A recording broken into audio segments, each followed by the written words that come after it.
And in Georgia, we've got the Burn Powell murder trial. It's really becoming quite a murder mystery. The defendant, Melody Farris's daughter, is on the stand. We've heard already from her two sons. One of them is being implicated by her defense team, not by investigators, let's be very clear, but by her defense team. And now let's hear from her daughter, Emily. She just took the stand. Let's go in live. How do you know the defendant in this case, Melody Farris? She's my mom. And is Gary Farris your dad? Yes, he is. When did you all, as a family, move to Georgia? I believe it was in '95. We moved from Hoover to Atlanta. How old were you when you moved here? Well, I was going into the second grade in Alpharetta, so I believe like eight, I guess is how old I would have been. Yeah. Were you around when your dad was in law school, or did you come after he had graduated? So I was born like literally right before he graduated from law school. So I was at his graduation from law school, but I was an infant, yes. Okay. And so you have always known your dad to work at Burn Foreman? That's correct, yes. How was your dad's work ethic with that firm? Very good. He was very loyal to Burn Foreman. He always took it very seriously, at least from my perspective. Yeah, I mean, he was dedicated to it. So, yeah, he took it very seriously. When you grew up, how was your parents' relationship when you were younger? It was good from my perspective. You know, from everything that I saw, they were very loving with each other. You know, like physically, touchy-feely kisses, hugs. I mean, they certainly, from my perspective, seem like to have a healthy relationship. Yes. And from your perspective, did that change at all? Yeah, I mean, yes, it did change later in the years. I would say not till I got into college was there a difference. Do you know what caused that change? Yes. Basically, my mother began having an affair with Ted Wiley, and when my dad found out about it, that's pretty much when things went south. Okay, let's talk about Ted Wiley for a little bit. Around what time did you become aware of that relationship?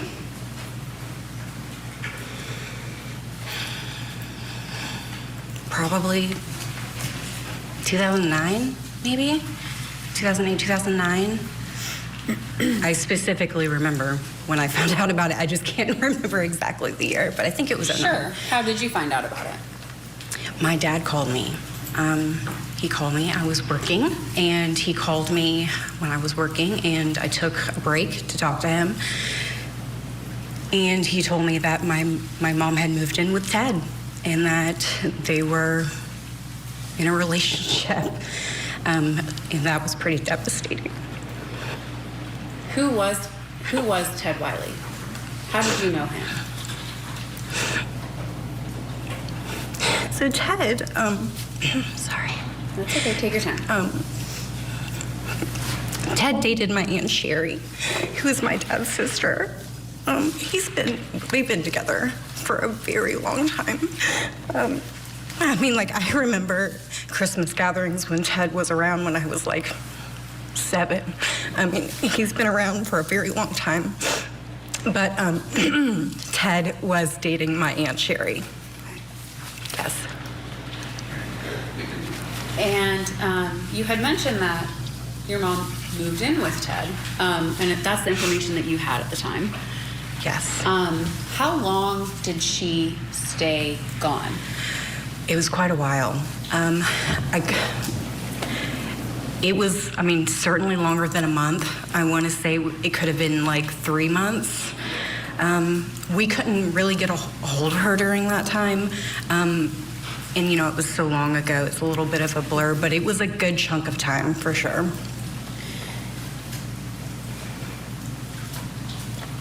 At any point during the Ted Wiley affair, was there a financial situation that you became aware of between your parents? I mean, yeah, my dad had called me and said that, like, right before she kind of, for lack of a better word, disappeared, she had withdrawn a significant amount of money from their home equity line of credit tied to the house. And how was your dad when he told you about that? I mean, he was upset. I kind of can understand where he was coming from. If my spouse did that, I would be upset. I think anyone would, without communicating. I think that was very troubling for him, because she had never done anything like that before. Did you say she had never done? She had never done anything like that before. At some point over the next year or so, did your parents rekindle, for lack of a better word? I think there was an attempt made. I moved back to the Atlanta area, and I feel like that's kind of when she came back home, was when I moved back to Atlanta, and I don't know how much effort was put into rekindling the relationship, but she came back home. Okay. What year was that? You mentioned it was when you moved 2011. Back. 2011. Yeah. Because that was, after I graduated, so 2011. So you moved back to the Atlanta area after you graduated? Yes, from college, yes. Did you move back to the Alpharetta house or somewhere else? No, I was in an apartment in Dunwoody when I moved back. So at that time, did that affair change your parents' relationship in your eyes? Yes, absolutely. Changed. How so? Completely changed everything. I just think that he lost trust that was once there, and it was just like we all knew it happened, but there was no explanation from her end on why it happened, or that there was no apology. So it was really hard as a family for us to move on, because it was almost like, we're just not going to talk about that now. But I definitely felt like it was still going on. If, for example, if I were to go out to lunch, I would see her texting him. So it's like, things like that. But yes, it was a very bad toll that was taken on our family. Hard to recover from that. Did your parents' financial relationship change? Yes, it did. How so? So my dad removed her from bank accounts, or he, I guess, closed joint, open new. So she no longer was on the bank accounts. So she couldn't, she didn't have access the way that she did before. I want to move forward a little bit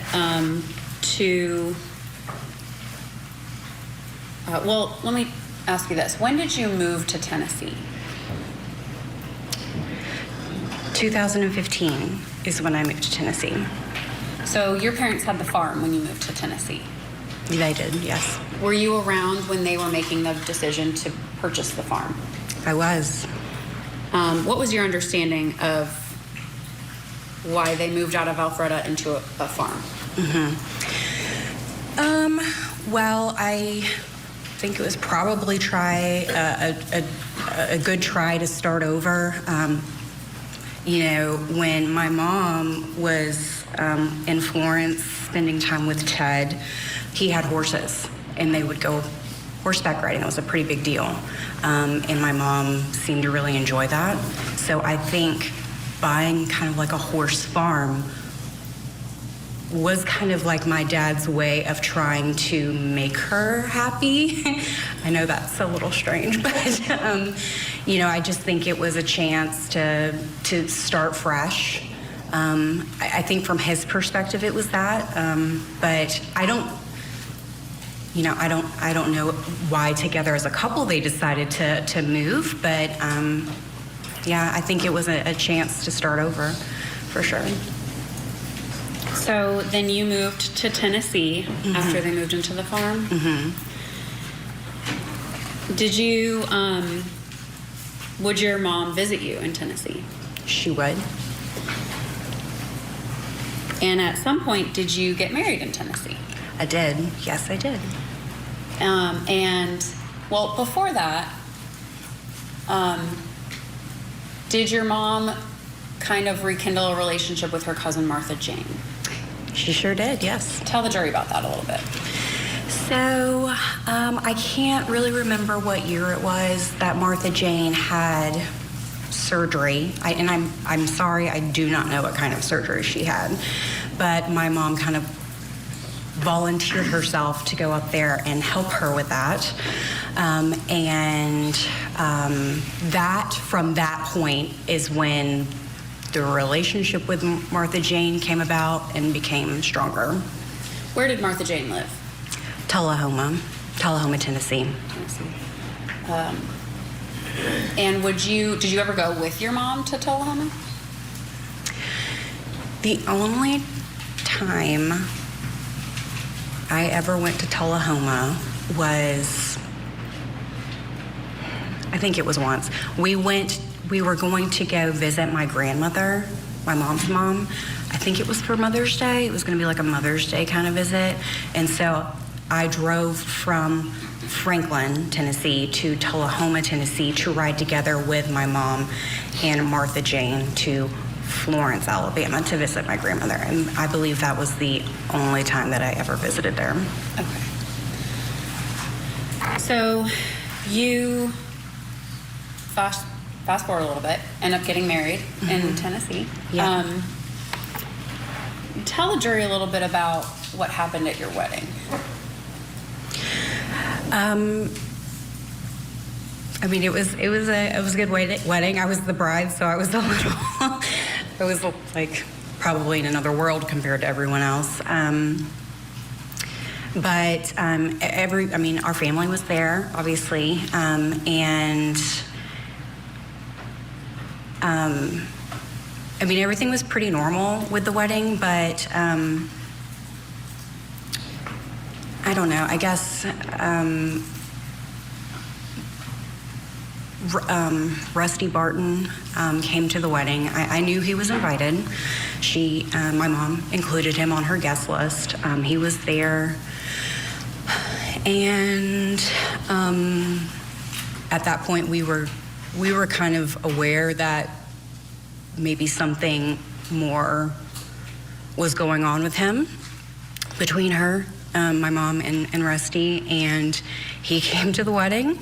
And from what I understand, they were like dancing together, like canoodling, if you will, during the reception.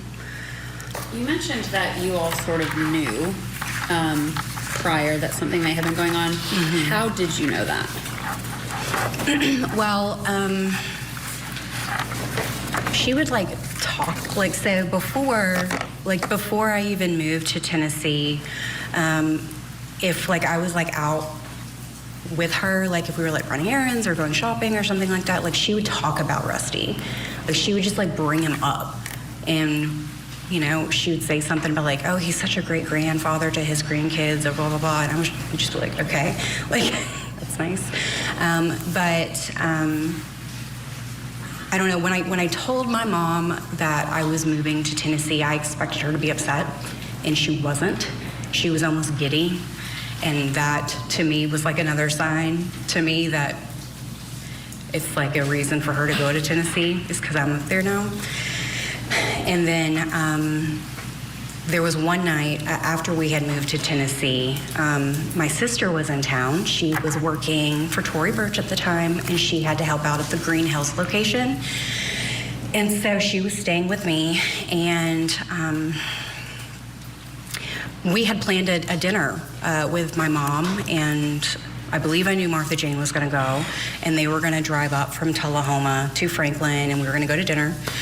And when my mom arrived at our apartment, Rusty was with her. And we did not know that Rusty was going to be with her, so that was very uncomfortable. I can remember how upset my sister was about the situation. It was very odd to see him there. And then when we went to dinner, they sat next to each other, and just the interactions between the two were of a couple. Like I felt like under the table leg touching, like getting really close together to talk, just like whispering to each other, like into each other's ears. Like it just was. So now it sounds like another affair. Remember, Rusty, that ain't Rusty, this is this second guy that is kind of coming out of nowhere after her father is trying to move on from the first affair with the man who was dating her father's sister. The man, Ted Riley, they mentioned that he was dating her Aunt Sherry, and that's how they knew him. And then suddenly, Melody Farris moves in with him. I mean, what these kids have been through, this is terrible, just terrible. Hearts go out to these children in the loss of their father, and then in the torment of having to relive all of this trauma in this trial. We're going to hit pause. You're going to hear more about this story with how they came to know Rusty coming up next. Sarah Boone is charged with second-degree murder after her boyfriend suffocated inside of a suitcase. He's in the suitcase still. There are multiple domestic violence incidents. You two hitting each other. Sarah. That's my name. Don't wear it up. He told you, Sarah, I can't breathe. George Torres locked inside of the suitcase, begging for help. I thought he was okay. The suitcase murder trial. Live coverage today on Court TV.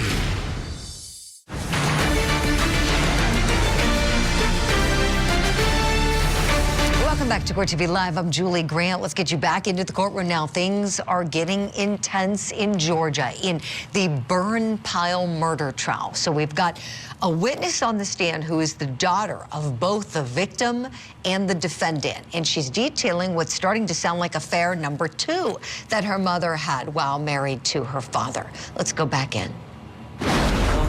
That after they left, after the dinner, my sister was like, we need to tell Daddy. Like, we need to tell Daddy that he was here tonight. And we had a conversation on whether we should tell our dad or not. I mean, it was that uncomfortable. But that's kind of when I knew that, I mean, why would she be spending time with this guy? We were already kind of suspicious after Ted, so it was strange for us to see her spending time with another man, for sure. The conversation that you and your sister had, was that with Amanda? It was. Did you end up telling your dad? No, we didn't, and I actually was the one that told her. I just think all it's gonna do, we don't know anything, like we don't know, and I just felt like all that's gonna do is upset him. And so I just, and she was like ready to tell him. She totally was, and I was just like, I just don't think that we should right now, because it's only gonna make him upset, and we don't know we haven't seen anything, like we haven't like caught anything, so I told her no. So I wanna fast forward to the wedding. Is that how you all kind of knew something was maybe going on between your mom and Rusty? Yes, for sure. And then your mom invited him to your wedding. Mm-hmm. Was there a conversation about that with anyone? So basically I asked for guest lists from both of my parents, and they separately provided me guest lists. I saw that Rusty was on the guest list, and I called my brother and his wife at the time, Jenna, and I said, what should I do? He's on the guest list. She wants me to mail him an invitation, and if I press her on this, she will cancel my wedding. Like, she will cancel my wedding. It'll be over. Like, I felt like my hands were tied. Because that's how she was.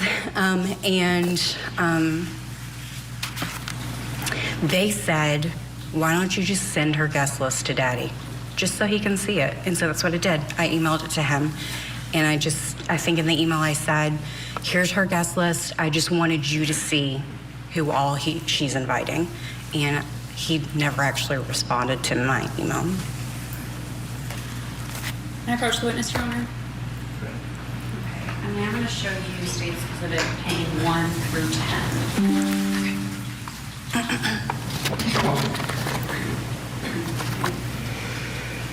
Defense already had those exhibits, but this time I'd like to move to tender State's Exhibits, page 1 through 10. All right, they're admitted. Emily, I'm just going to walk through those with you on the screen, okay?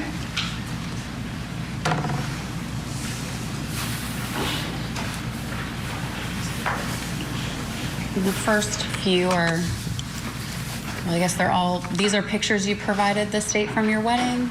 Yes. Okay. This is a family photo?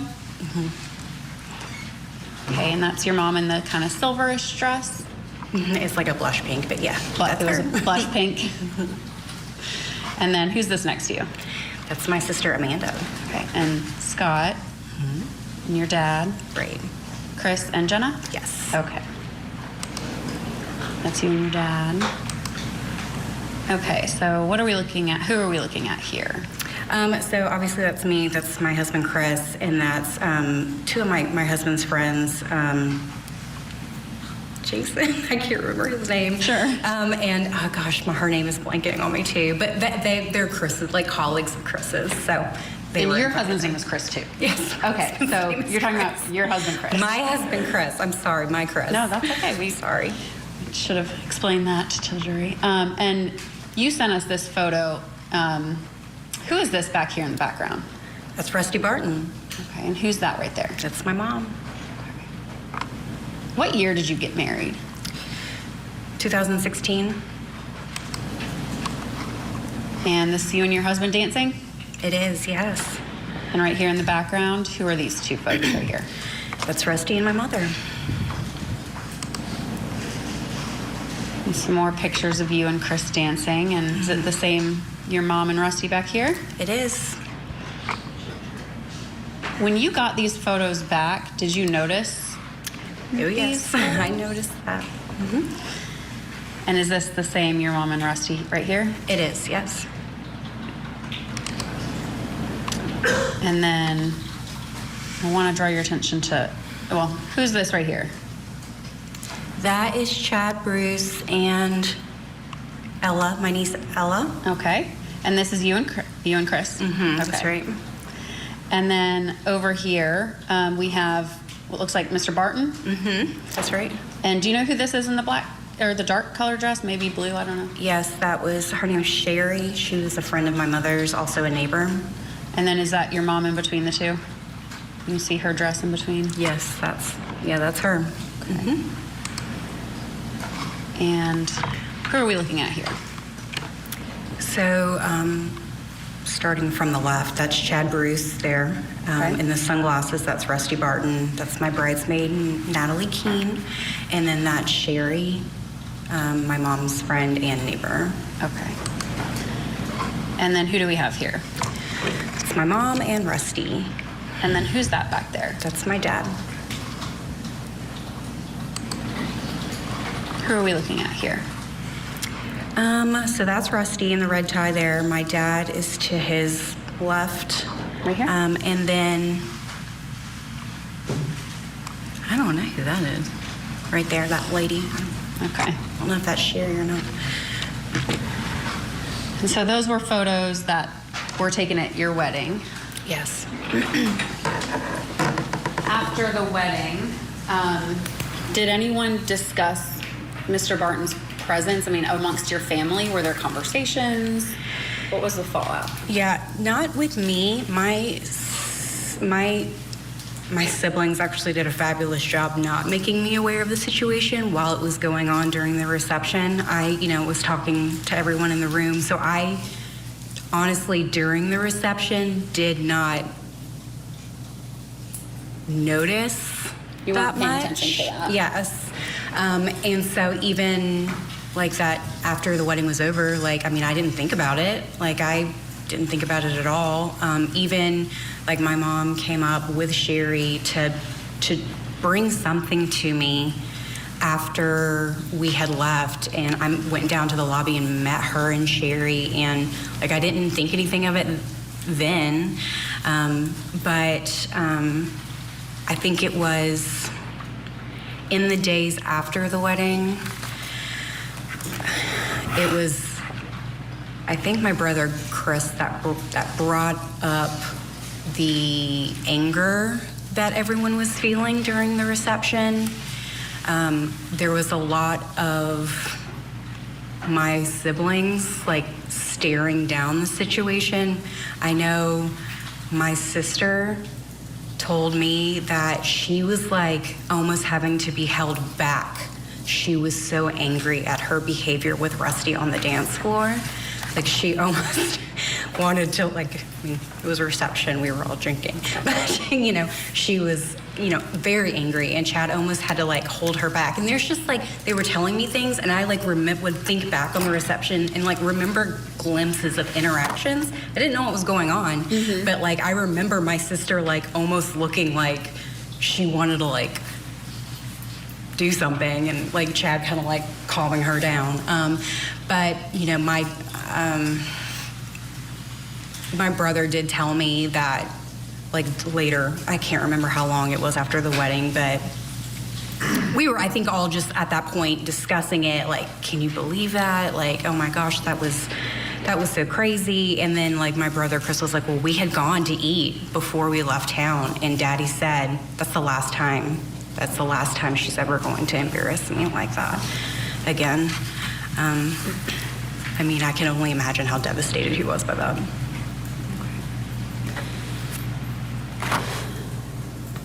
I want to talk about the days leading up to the week of July 5th of 2018. Okay.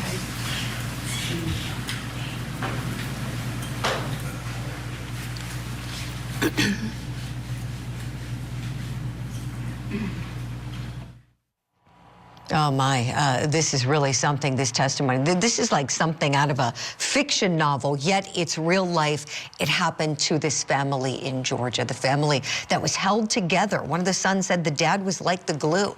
Gary Farris, the victim in all this. A prominent lawyer found dead on the family's burn pit in the backyard.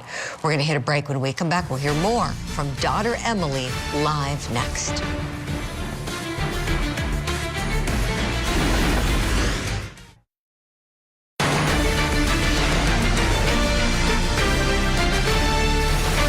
Back to Court TV Live, I'm Julie Grant. Before we return to the Burn Powell murder trial for Melody Farris, we want to get a look at another big trial taking place in Georgia. The toddler in a landfill trial. There's a defendant, Leilani Simon, breaking down in tears as soon as court started this morning. This was right before the opening statements. Now, she's accused of murdering her 20-month-old son, Quentin Simon, and dumping his body in the trash. He later was discovered in a landfill. The judge is requiring us to show the proceedings on a 30-minute delay, my friends. So fear not, we're going to have all the coverage for you of this case throughout the day. It just has to be a little bit delayed per the court order. You can also watch it right now on Court TV's YouTube channel, too, if you like. So we have it there for you as well. We've got you covered as we have 3 big trials going at once this week. Now let's get back to the one in Georgia where everything was just elevated as we heard about not 1 but 2 affairs with the defendant. And this is so bad. This testimony is coming in from the defendant and the victim's daughter, Emily, who's saying how her mother essentially was really embarrassing her dad at her wedding, dancing with another man. Now, this is after the dad agreed to kind of move past the first affair that happened with the dad's sister's boyfriend. Try wrapping your head around all of this. Let's go back in together live. Emily, you and I have chatted before today, right? That's correct. And I've shown you some text messages in those conversations that we've had? Yes. Okay. Your Honor, may I approach the witness? Good. I'm showing you what's marked as State's Exhibit Pane 11. You can go ahead and flip through that silently, please.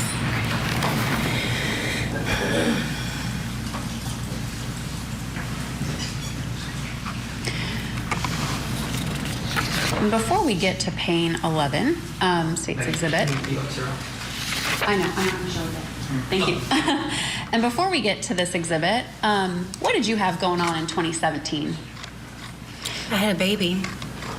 What month in 2017 was your baby born? Olivia was born November 27th, 2017. And did you have a baby shower in Tennessee? I did. Did your family come up? They did. Who all came up? My parents, my mom and my dad, my brother Chris, his wife Jenna at the time, my brother Scott, my sister Amanda, I think Chad was with her, I think, and Martha Jane was there. I think that was it from my the family. But like all the immediate family were there for sure. After, what month was that? I think it was October. Okay. Yeah, I think it was in October. When was the next time you saw your family after your baby shower? Did you go up for Thanksgiving or Christmas, or down, I should say? So I couldn't travel for Thanksgiving because I was pregnant and technically was supposed to have had her by then, but she was a week late, so I was being induced like literally right after Thanksgiving, so I had to stay in town, so I did not go to Atlanta for Thanksgiving that year. Okay. Did you go down for Christmas? We did. Who all was together for that Christmas? So it was all of us. My parents, Chris, Jenna, Ella Addison, Scott, Amanda, I believe Chad was there, and then myself, my husband, and Olivia. So Olivia was less than a month old? Yes. Pretty much. Yes. She's tiny. When Olivia was born, did your mom come up and help ever? She was there. She came when I was induced. She was there. So was my dad, so was Martha Jane, and my mother-in-law, Carla. She came up as well. And yeah, she ended up staying with us for a couple weeks to help with Olivia. And that was in November, December? Between November? Yeah, I would say, mostly in December because she was born on the 27th. So I think we stayed in the hospital for a couple days. Did she come visit you in January of 2018? I'm sure she did. Yeah, she did come to visit, yes. And when she would visit, you were in what city in Tennessee? We were at that time, we had moved to Thompson Station, Tennessee, which is it's like in between Spring Hill and Franklin. Okay. And State moves to tender, which I already have it up. State's Exhibit pane 11. Okay. Amen. Emily, if you could look at this screen, this is a text conversation between you and your mom from January 20th, 2018. Yeah. It appears you're telling her to look for some food on a menu. And you are in blue, or it says from Emily to Melody, and then Melody is in green. It appears you guys are getting ready to order some food. Yes. Okay, and is that place where y'all are ordering from in Tennessee or Georgia? Yeah, it's in Franklin, Tennessee. Okay. So your mom was coming up to stay with you on January 20th? She came up. I don't know if there was a specific reason, honestly, but she came up and she said, "Why don't you and Chris go get something to eat, and I'll stay here with Olivia." And thought that was great, so we took her up on that offer. Okay. And so then, this is you checking in on Olivia right here? Yes. Okay, and that's about... All right, I know there's so much more to come here. Let's hit the pause button. I want to bring in our law enforcement analyst, Sunny Slaughter, standing by watching along. Ooh, Sunny, I know your head has to be spinning watching this. Share with us your thoughts so far on daughter Emily's testimony, please. I think she's honest. I think she is in pain. This is very difficult for her to think about what has happened to her father, but to tell the truth. I think that's what you're getting from her. Honest, clear, concise, consistent information about what she recalls from a very troubling and painful time in her life. that was also off-putting because she wants to have a relationship with her mom. Her mom is really rocking the boat with the family by her behaviors, and I think this is just difficult all the way around for the entire family. Yeah, Sonny, you're so right. Hearts go out to this family and their loss of their loved one, Gary Farris, the victim in all of this, a guy who helped many people throughout his career serving as an attorney. We're going to hit a quick break. Sonny, thank you kindly for the analysis, and thank you for being with us at home. We got 3 trials cooking on Court TV, and this is one of the big ones, the Burn Powell. I'm calling it the Burn Powell murder mystery because the defense team is trying to implicate one of the victim's children. We'll be right back. The trial of a wife who's accused of killing her husband and then burning his remains. Defendant murdered and desecrated her own husband. The Burn Pile Murder Trial. Live coverage today on Court TV. What happened that night? Are you not prepared to take responsibility for any of your crimes? Interview with a Killer, a Court TV original series. Premieres Sunday, 8/7 Central, only on Court TV.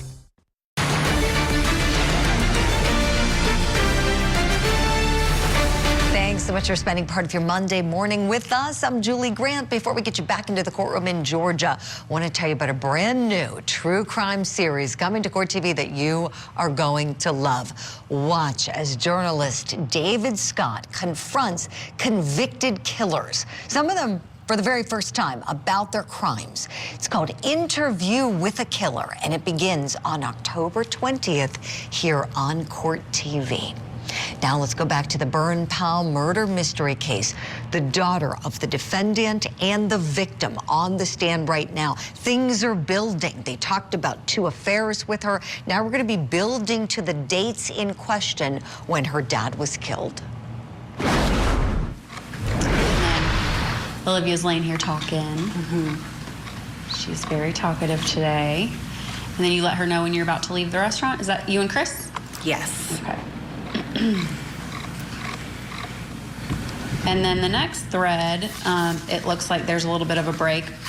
So this is the next day on the 21st. You say, did you make it there? Was your mom going somewhere that day? She left. Yeah, she left. I mean, if I'm asking her that, I was making sure she made it safely wherever she was going. Do you remember where she was going? I don't necessarily exactly, but a lot of the time she would go to Tullahoma. She would go to Florence sometimes. She would have no other place to go in Tennessee other than Tullahoma, to be honest with you. Okay. And so she's confirming she made it there about 2:00 p.m. You send her a photo, what looks like a photo of a TV show. She says you have to record it for her. And then she states she's on the way back at 8 p.m. So she was gone from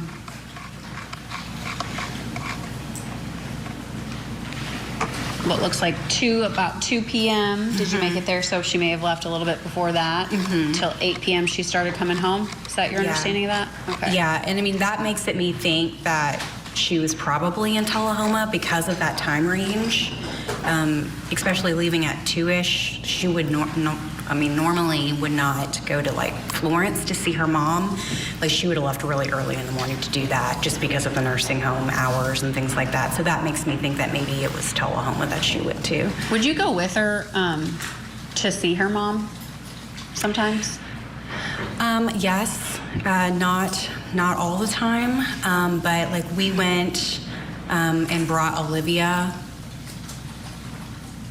Yeah, we brought Olivia. I think it was the Mother's Day after Olivia was born. We drove down, she and I and Olivia drove down to Florence to see my grandmother. So it would have been May? Yes. And then she tells you that she's getting off 8:40, which is at your exit or highway or something? Yes. Okay, and that's 10:10 p.m. You let her know, we'll open the garage, Olivia's asleep. Okay. So the next thread is from June 25th, 2018. you say, I think we're going to come this weekend. What were you coming here for? It was for my dad's. We were coming to celebrate my dad's birthday, and I think Father's Day was also wrapped up in there. But it was to celebrate my dad's birthday. Okay. And it says right there, we can have a cookout for Daddy's birthday with everyone. Was that the plan, to have a cookout? It was, yeah. Okay. And she says you're welcome to stay. She meant to send that to Amanda, that you were coming down with Olivia. Yep. And then you let her know you might have to get a jumper for the house for Olivia. Now, Olivia would have been about 8 months? Just under 8 months?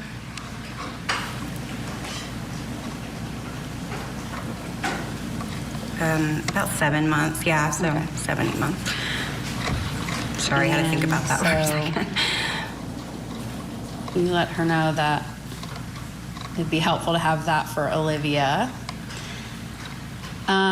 Okay, so then you mentioned kind of your timeline, trying to leave the office by 2, stop for dinner in Chattanooga. That was sort of the plan to come down Yes. for your dad's birthday? Yes. And that was June 26th, 2018?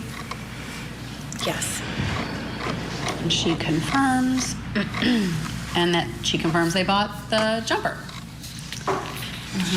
She did. She bought a jumper for her. And she's excited to see her granddaughter. Gets her diapers. And then she got wash and lotion for Olivia, wipes, food, cereal. You chat about what kind of cereal Olivia's been eating. And then you guys chat about the plan for Saturday. Yep. And that Scott is going to smoke meat. And then it looked like, well, tell the jury about this text. Yeah. So my brother Chris and I thought it would be kind of fun to host, if you will, at my parents' house, the cookout. Like, my brother Chris was going to smoke the meat, and I was going to make the sides. And I told my mom that we would really like to be able to do that for the family. And after I told her that, I found out that Scott was going to be smoking the meat. She had gone out and bought Scott a brand new smoker to smoke the meat, and I did reach out to her about that because I was like, why is Scott smoking the meat? I thought Chris was going to smoke the meat. So that was what that text message was about. Okay. And then she lets you know apparently Chris has to work. Him and Scott were talking. And then that's where you kind of let her know you were a little frustrated about that. Yeah, I was kind of being passive aggressive with her, you know, being like that's kind of rude of Scott to just make that decision. I knew she was behind it, but I was just saying, like, that's not very nice of Scott to do that. We're pausing things right here for you. We'll be right back to Georgia and the Burn Powell murder mystery case after this quick break. Back now to Georgia, though, for more testimony in the murder trial for Melody Farris. On the stand is the couple's daughter, Emily. Let's pick it up right where we left off. Oh, so that's where you say it's not very nice of Scott to have done that. And she kind of, have you met both your brothers? She lets you know Chris didn't seem upset, asked what time you're leaving, and you were driving through Murfreesboro. And that was the 29th. Yes. And Olivia was asleep. And then you let her know you forgot the infant bathtub. She says, don't worry about it, we can grab one. And then you update her when you're in Chattanooga.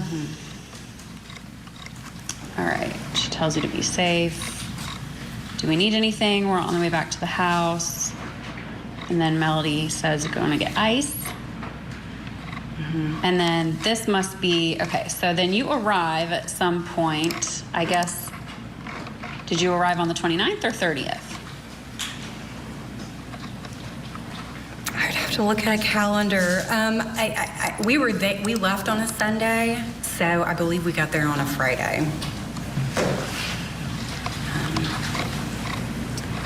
You left Georgia. We left Georgia to go Tennessee on a Sunday. Sorry. No, that's and we okay. drove down to Atlanta on a Friday. Okay, gotcha. So then on the 30th at 2 p.m., did you run out? Yeah, I mean, Chris and I, we left. We went to go to do something with Olivia, and we always just checked in with her. Your husband, Chris? Yes, my husband, Chris, sorry. We would always just check in with her before driving out to the house just to make sure she didn't, like, need anything from the store or anything. Okay. And then she's asking if y'all had breakfast. You said we ate breakfast, and she mentioned she had chicken salad ready in case y'all were hungry, and you stopped at Kroger. Okay, I'm getting to the bottom here. Just a lot of back and forth. And then you're on your way back home, it looks like, on the 1st. So that would have been Sunday.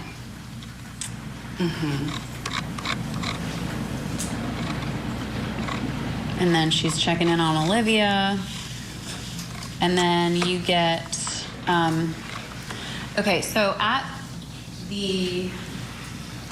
Gary's birthday / Father's Day, was there a conversation about a beach condo, Chris going to the beach with your dad, or anything like that that you were privy to?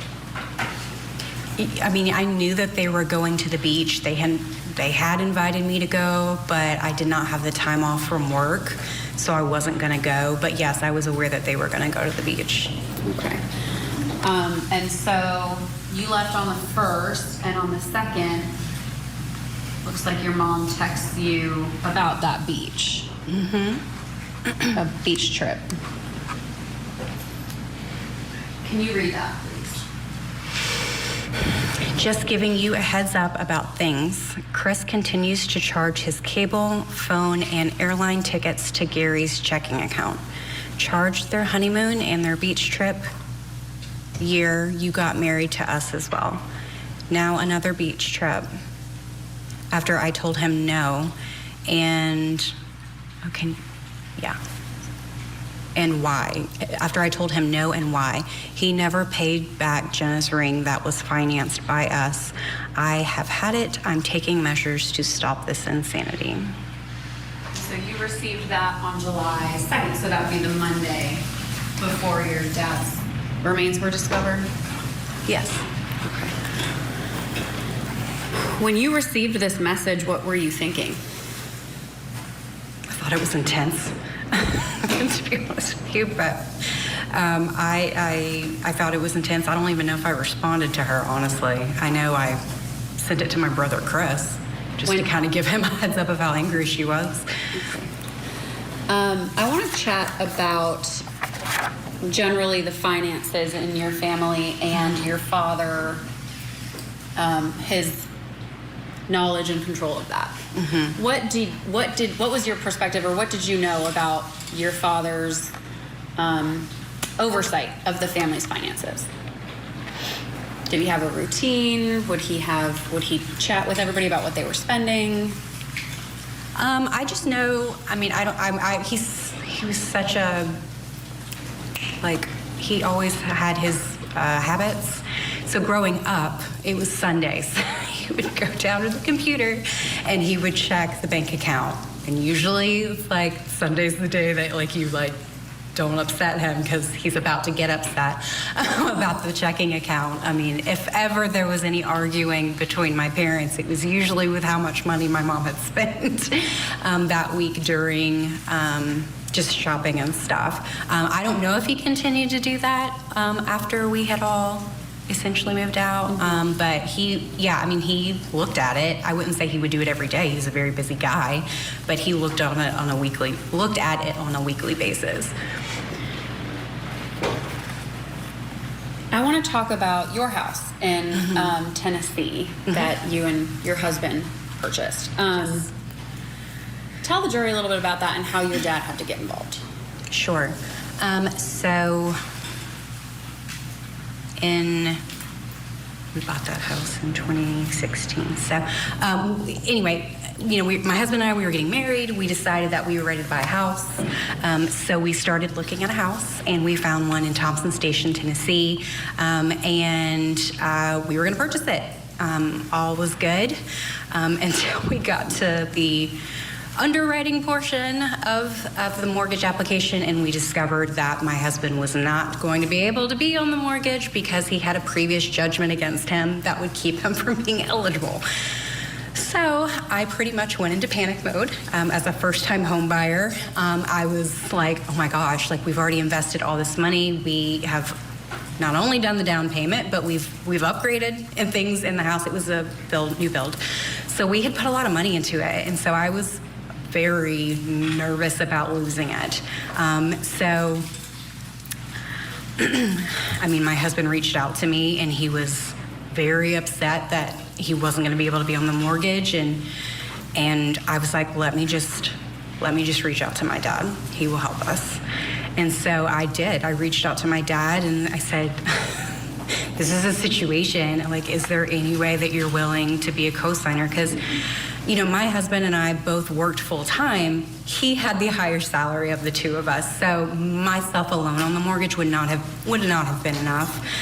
So I did reach out to my dad for help, and he said, I know what it's like starting out, and yes, I will absolutely help you. So I'll be honest with you, we did try to keep it kind of a secret from my mom, just because we knew she would be upset about it. But then in the state of Tennessee, whenever you go to purchase a house and you're married, your spouse has to give you permission to do that. So we had to tell her. She was very angry that he was helping me, very angry. But basically, she said the only reason that she would agree to it or allow him to do it is if she were put on the deed to my house. Okay. What does that mean for those of us that she don't would have really ownership? know the process? She would have ownership of my house. And that was upsetting. But I was in a really bad situation, and I knew that I really had no other option. And I was like, it's okay. That's what I told my husband. I was like, it's okay. We'll do this right now, and we will refinance once, like a year. We'll let a year go by. We'll let this, judgment fall off, or like settle on your record. We will refinance, and we'll get it under our name, and it'll be fine. But it made me very uncomfortable to have her. My dad was a very reasonable person. He's very logical. So like, I knew he would never give me a hard time. I knew she would give me a hard time. And that made me really uncomfortable. Basically, her reasoning was, if anything ever happens to him, I want to be able to essentially have some sort of like access, control to it. So that's what she said is her reasoning. And she had made some comments like about him unexpectedly passing away. So she had like brought things up like that before. So anyway, again, just to do it, just so we could get the house, I said, that's fine. So it was me, and then it was my parents together, like on the deed. So we closed, and we moved in. Did your dad give you money for the down payment? No. Did he ever pay your mortgage? No. He actually, in fact, told me before he did it, he said, Emily, if anything happens and you guys can't make the mortgage payment, I cannot make your mortgage payment. And I said, I understand. Did you expect him to? No, absolutely not. You mentioned that your mom would make some comments about what if your dad unexpectedly died. What kind of context was that in?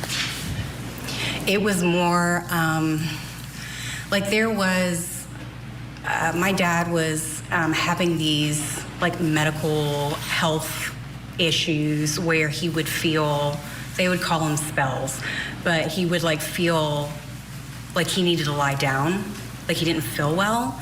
So those were starting to happen more often. And I remember I came to Atlanta from Nashville to go visit my parents one weekend. I think I was by myself that weekend. It was before Olivia was born.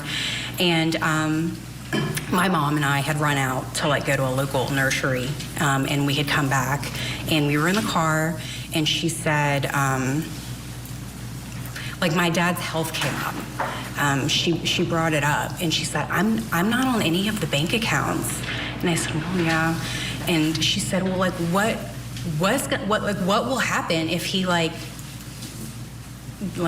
passes away unexpectedly? And I was like, what do you mean? She's like, well, he's having all these like spells where he's needing to lay down and all this stuff. I was like, Mama, I just think he's depressed. Like, I just think like, that was the time where it was like their relationship was really bad. And I was like, I just think he's depressed. And when you're in that kind of state, you just need to go lay down. And I was like, but, you know, I did what every child would say to their parent, like, Mama, if that were to ever happen, it would be fine. Everything would be fine. Don't worry. She did bring up something about him having her removed as his beneficiary on her 401k. And I work in HR, so I'm kind of familiar with that. And I just said, I don't think that he can remove you as his beneficiary unless you got a divorce. And she said that he made her sign a piece of paper removing her from the beneficiary. And at the time, I didn't know that much about it, but I was like, if you're legally married, I'm pretty sure your spouse has to be your beneficiary in your 401k. So I just kind of put her at ease in that moment. Like, no, everything will be fine. Like, we'll make sure everything's taken care of. Like, don't worry. If anything like that were to happen, you know, it'll be fine. Okay. I want to jump forward again, kind of to where we were the day of this text message, the second. Where were you that week, geographically, physically? I was in Tennessee. Did you have to work that week? I did, yep. And was your husband also in town with you that week? Yeah, we were both working. Mm-hmm. So on Monday, July 2nd, did you work? Yes. Okay. And what about Tuesday, July 3rd? Still working. Yes. What about the 4th? We had the 4th off for the holiday. What did you do? We went to lunch. My husband Chris, and Olivia, we went out to lunch that day. How do you remember that you went out to lunch that day? I just think that after all of this, there was just like sticking points in my memory. But we went to Scout's Pub over in West Haven. My husband is in the restaurant industry, and he was the director of operations for A. Marshall Family Foods, and like they own Puckett's. Anyway, Scouts is one of their newer restaurants, so part of his job was to go eat at the restaurants pretty frequently just to make sure everything was operating smoothly. So every time we had an opportunity, we would try to go to one of their restaurants to eat. So we did. We went to Scouts that day. I do remember, again, vividly, just because of the situation, I did take a picture of Olivia at the restaurant, and I sent it to kind of the family group email. I would try to do that quite often, just because we were in Tennessee and they were all in Georgia. I would send pictures of Olivia almost daily to them. And that was on the 4th? Yes. Did your dad ever respond to that photo? You know, he didn't, and that was odd for him. Would he typically respond? He would, yes, definitely. To a photo of his adorable granddaughter? Yes. So that was on the 4th, and then what did you do after lunch? You know, I think we probably ran a couple errands, but, you know, Olivia was little, so she was on a sleep schedule, so, you know, we would have gone home for her to take a nap, and we would have stayed home the rest of the day. We were home at that night for sure. Your life was dependent on naps at that time. Pretty much. She dictated everything. But I think this would be a good time for a mid-morning break. I was about to ask. All right, Thank you. Mid-morning recess. We'll try to keep it at 10 minutes. Emily Farris Payne on the stand. They'll take a break there. We'll get a break in as well, but first let's check in with Cannon Kearney, trial attorney in New York. What are you taking from this witness? Good to see you, Cannon. Well, good morning, Ted. I don't know if we are in court or we're watching a new episode of Succession. I mean, it's clear that this defendant doesn't have the best relationship with her children. And so essentially, they aren't going to be the alibis that she needs in order to get a not guilty verdict. So what am I taking from it? I'm taking that she essentially is going to have to cross-examine her children in a way that most parents would most likely not want to. She may even have to put the blame on one of her children for the murder of her husband. But it's clear that it doesn't appear that her children are going to be the witnesses needed in order to get her a not guilty verdict. Yeah, the kids are really hurting her. There's some things about the case that help her. The weight of her husband, getting him out of the basement, how would she pull that off, all that. But each one of these kids seems to be telling a story about how crazy she was and how difficult she was to live with, and just a mean person. We'll see. Let's get a break. They have finished their break in Georgia. They're back at it. So we'll just slip in a commercial break and head back to court. Pick it up with Emily on the stand. Leilani Simon is charged with the murder of her 20-month-old son. I look over and check on my kids, and he was gone. The toddler in landfill murder trial. Trial coverage today on Court TV. You chose the place. You chose the victim. Back of the head, execution style.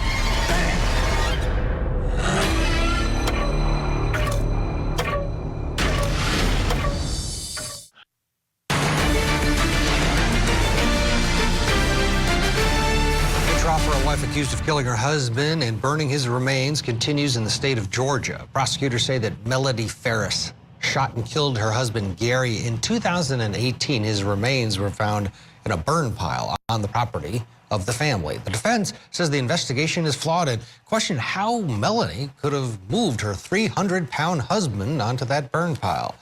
Let's go back into the court this morning. That break is over. The couple's daughter, Emily Farris Payne, is on the stand. Let's pick it up where we left off. All right. All right, Emily, we were just kind of talking about the week of July 1st. So you had testified that you sent a photo of your daughter on the 4th? Yes. And you did not hear back from your dad? I did not. Okay. Did you hear back from your mom? I think my sister was the first one to respond, and then my mom didn't respond until around 8 o'clock at night. On the 4th? On the 4th. Okay. So other than that, nothing unusual on the 4th was happening? Not to my knowledge. Everything was normal. I do actually want to back up a little bit before we get into the 5th. For April of that year, did you know that your dad had been in the hospital? Yes. Okay. Did you get the chance to visit him while he was in the hospital? No. So I found out that he was in the hospital and I wanted to come. And he was actually the one that said, no, don't come here. It's fine. But yes, I knew he was in the hospital. Okay. But was that the only conversation that you guys ever really had about it? No, I mean, I mostly spoke with my mom, and I also spoke with my brother Chris. I didn't talk to my dad again or like on the phone until I think the day he was leaving. But I mean, I think the reason why I was so upset was because when I would talk to my mom, she made it sound like it was really, really bad. Like he was in really bad shape. I was expecting in my mind, I was thinking it was really bad. Like he was going to the hospital. And it wasn't until I heard from my brother Chris that he's like, no, Daddy said, don't worry about coming up here. Please don't worry about him. And he's just sitting up in the bed and talking and watching TV. It's not as bad. That put me at ease, kind of hearing his version of the situation. Okay. Yep. So you didn't end up visiting him? No. Because you learned it really wasn't that bad. Right. And then I did ultimately talk to my dad, and he sounded normal. He sounded like himself, and he said, I'm going home. No reason to worry. My dad was always very much so, to put us at ease. Everything is fine. Please do not worry. I'm going home. Everything's good. Okay. Now I want to talk about the morning of July 5th. What did you and your family do that morning? So I worked on July the 5th. The office was open, so I was driving. I drove into work that morning. I dropped Olivia off at daycare, and I went into work that day, as did my husband. And eventually, did you get a call from any of your family members looking for your dad? Yes. Who called first? So my brother Chris called me first when he was driving up there, and he said, so I just talked to Amanda, and apparently they can't find Daddy anywhere. And I think I said, what do you mean? Like, what do you mean they can't find him? He's like, they're apparently looking everywhere and they cannot find him. He said, I'm on my way up there right now to see what's going on. Okay. And at that point, what was going on in your head? Well, honestly, that morning driving in, I thought about that text message that I sent with Olivia's picture, and I thought back to that moment. Like, literally in the car on my drive in, I was like, that's weird. He didn't respond to that message. He always responds to pictures of Olivia, and he never responded. And so that's really weird. And so, like, that made me pause. But then after Chris called me, like, it just made me think about, like, it made me worry even more when he called and said that, because of the fact that my dad hadn't, like, I had realized that morning that he hadn't responded to my text message. And that really made me worry. Who was the next person you heard from? I did talk to Chris like a few times. Like, he would kind of keep me up to date. The other person I spoke to was my mom. She called me. Around what time was this? Do you remember? It was before lunchtime. Tennessee's Central, so we're an hour behind. It was maybe like 10 or 11-ish. Okay. Yeah. So 11, 12 here, our time. Yes. And what did your mom say to you when she called? She said, well, your daddy's missing. And I said, what do you mean he's missing? And she said, well, we're out here looking for him and we can't find him anywhere. And I said, well, go look. Are his clothes still there? Is his CPAP machine still there? Like, did he leave? And like, did he just leave? Like, you know, and I said, go look for that stuff. Look for his keys, look for his phone, look for his wallet. Like, go look for that stuff. And she just kind of was like, okay, and got off the phone with me. Okay. She did call me back, however, and she asked me if I was on any of his bank accounts. And I said, no, why would I be on any of his bank accounts? She's like, well, I just thought that maybe you could log into the accounts and see if there's been any activity. And I said, no, I don't have access to that. And we hung up the phone. Okay. Was that shortly after the first phone call that you had with her? Yeah, I mean, she called me, like, literally called me right back and asked me that question. And then who did you hear from next? I think it was Chris. I mean, he would keep calling just to, like, let me know. And I think I even said to him, like, call local hospitals, maybe, like, he went to the ER or something. But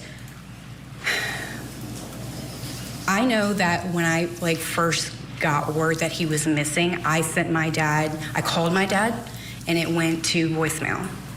And I don't know if I texted him, but I did send him an email to his personal email and his work email saying, like, we're trying to find you. Where are you? Please call me back. Like, just, it was very brief, something to just be like, hey, if you get this, call me.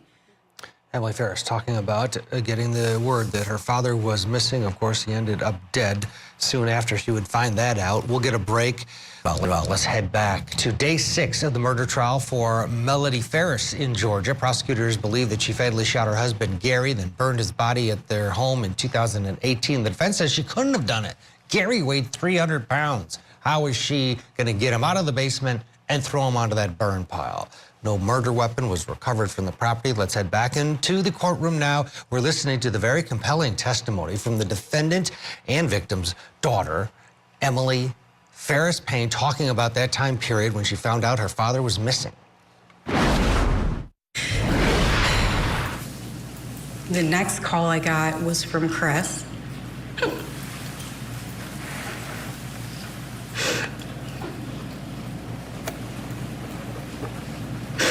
And he said he's gone. I said, what do you mean he's gone? What are you talking about? And he said, Emily, he's gone. And I was like, where did he go? He said, no, he's gone. He is gone. He's like, we think he's in the burn pile. And that's just kind of when it went, I just lost it. You know, I just said, I'm coming. I'm on my way.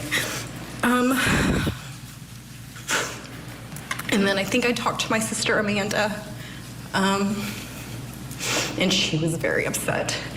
And I just said, I'm on my way. I'll be there as soon as I can. And so I left the office. I called my boss immediately, and I packed up. I left. I went and got Olivia, and I called my husband, and he met me at home, and we packed up as quickly as we could, and we drove to Atlanta. I want to talk about those phone calls briefly. How did Chris sound on the phone with you? Frantic. Like it first started like what is going on? Like, you know, when he said, I'm gonna go up here and see what's going on. Like it was almost like, I need to figure out what's going on. But like when he got there and started looking around and like, they couldn't find him, like he was frantic. And when he called me about them after they had found him, essentially, it was just devastation in his voice. What about your sister Amanda? How did she sound? She was crying. She was crying. I mean, we were all extremely devastated. My mom called me when we were driving to Atlanta, and we just cried. We cried. I think the only words that I got out was, I'm on my way. And she just said, okay.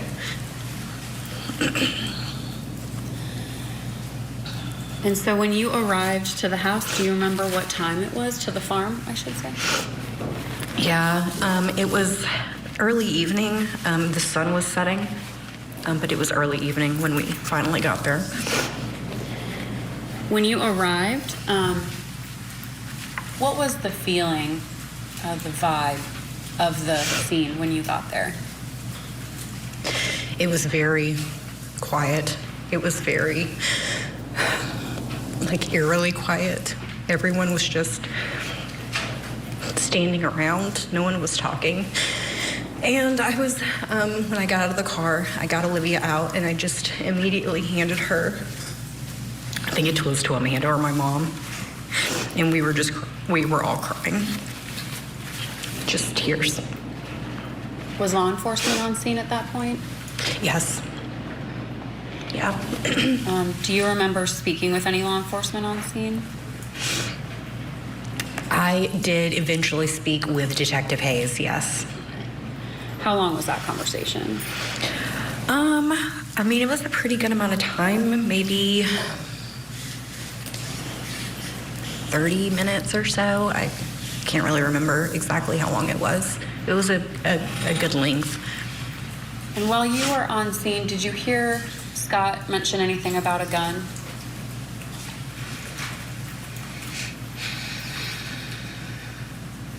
No, he was just like, he's like, there's something going on here. Like he was like his senses were up. Like he's like, there's something going on. Like this isn't normal. I definitely, like driving down, in my mind was thinking that some terrible accident had happened. Like he had caught on fire, you know, doing something with the burn pile, and he had caught himself. Like I thought he had like had a terrible accident. And then by the time I got there, it just quickly started to sink in the seriousness of what happened, and like just reading the room essentially. I think a lot of people, their suspicion of what actually happened was starting to grow. Did Scott mention anything about blood to you? No. When did you find out that your father had been shot? Well, it wasn't like confirmation, but the first time I ever heard of him possibly being shot was Friday. So I guess that was the 6th. My brother Chris called me very, very early in the morning and said I guess it was Detective Hayes, called him and said that they had found a bullet in my dad's rib. And I said, like, what? Like, what? Like, it was surprising to hear that. And they were like, yeah. And, you know, he's asking, you know, me about it. He's asking where I was. And That's also the time he filled me in. Like, I didn't know that my mom and Scott were being questioned at the precinct. Like, I had no idea that was happening. And like, Chris told me, yeah, like, they're apparently still there. And honestly, my first reaction when I found out that my mom was still being questioned, I said, do we need to get her a lawyer? That was my first reaction. I said, I don't know what's going on and I don't know what happened to him, but I don't want her to get in trouble for something she didn't do, so maybe we should get her an attorney. Okay. That's kind of what we discussed at that point. Okay. So did that happen? What did you guys do next? We did. I think Amanda called maybe somebody at my dad's law firm with like recommendations on what to do, and she got a name and she called, and we did later that day end up going to an attorney's office. Yes. On the 6th. Mm-hmm. Yes. Did the whole family meet with the attorneys? Yes, it was me and my husband and Olivia were the first to get to the office, and then Chris and Scott followed, and then Amanda, we were able to get her out of the room with questioning, and Amanda brought her down to the office. Brought who? My mom, sorry, down to the office. Were your brothers there as well? They were, yes. And Chad Bruce was there too. Chad Bruce. Chad Bruce. And who's Chad Bruce? Amanda's now husband, then boyfriend. All right, let's slip it a commercial break, get you back for more testimony right after this. Stay with us. Sarah Boone is charged with second-degree murder after her boyfriend suffocated inside of a suitcase. Sarah, I can't breathe, babe. I thought he was okay. The Suitcase Murder Trial. Live coverage today on Court TV. You saying you can't recall what happened that night. If you were me, would you believe you?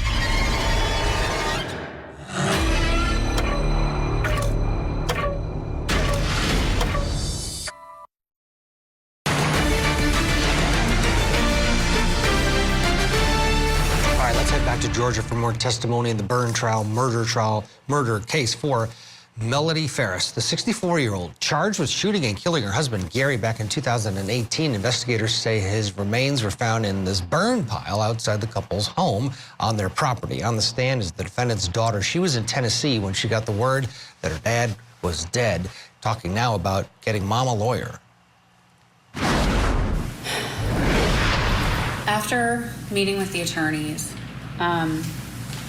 did things change among the 5 of you, your siblings and your mom?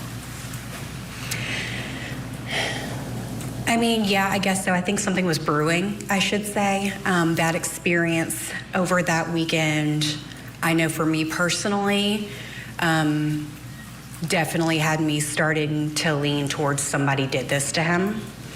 And it was not, I mean, I think we all had our own perceptions of what happened, and we were taking it all in differently. But I know for me, I was kind of naive in the moment. But just the interactions over the weekend, how people were talking to each other. Like by the end of the weekend on my way home, I mean, I told my husband what I thought actually had happened.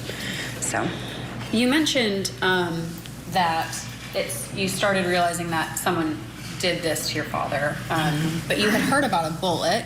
Mm-hmm.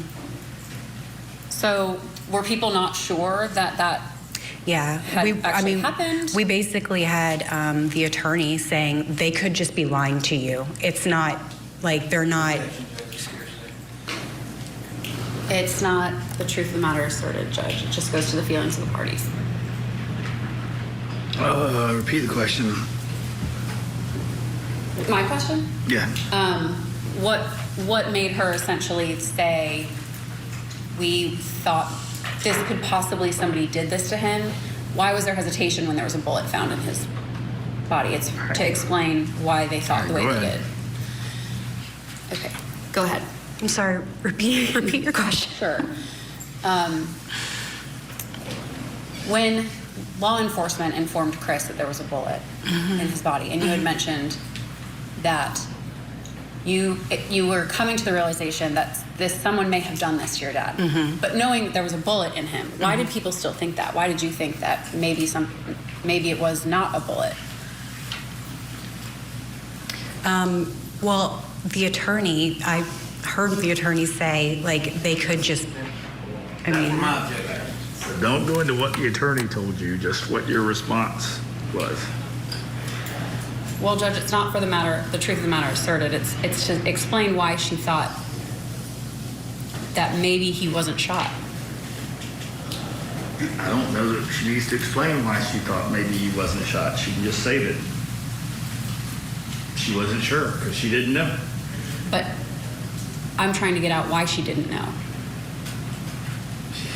Not the truth of the matter asserted, She Judge. didn't know because she hadn't looked in the... It just goes to the feelings of all the parties afterwards. She can talk about that. So you can go into all that without going to what the lawyer specifically said to her. Okay. So, at any point, did you actually realize, and was it confirmed, that your father had been shot? Yes, I did receive confirmation later that my dad had been shot, and that was pretty much the sticking point for me. Okay, so prior to that, it was still essentially up in the air with the family that that was confirmed. Like this possibly could have happened. Okay.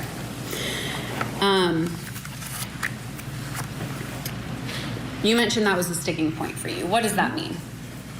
I guess I just needed to hear that that's actually what happened. Like, I just needed to hear that from like a professional, so a trusting source, that's what had happened. And when I heard that, I thought,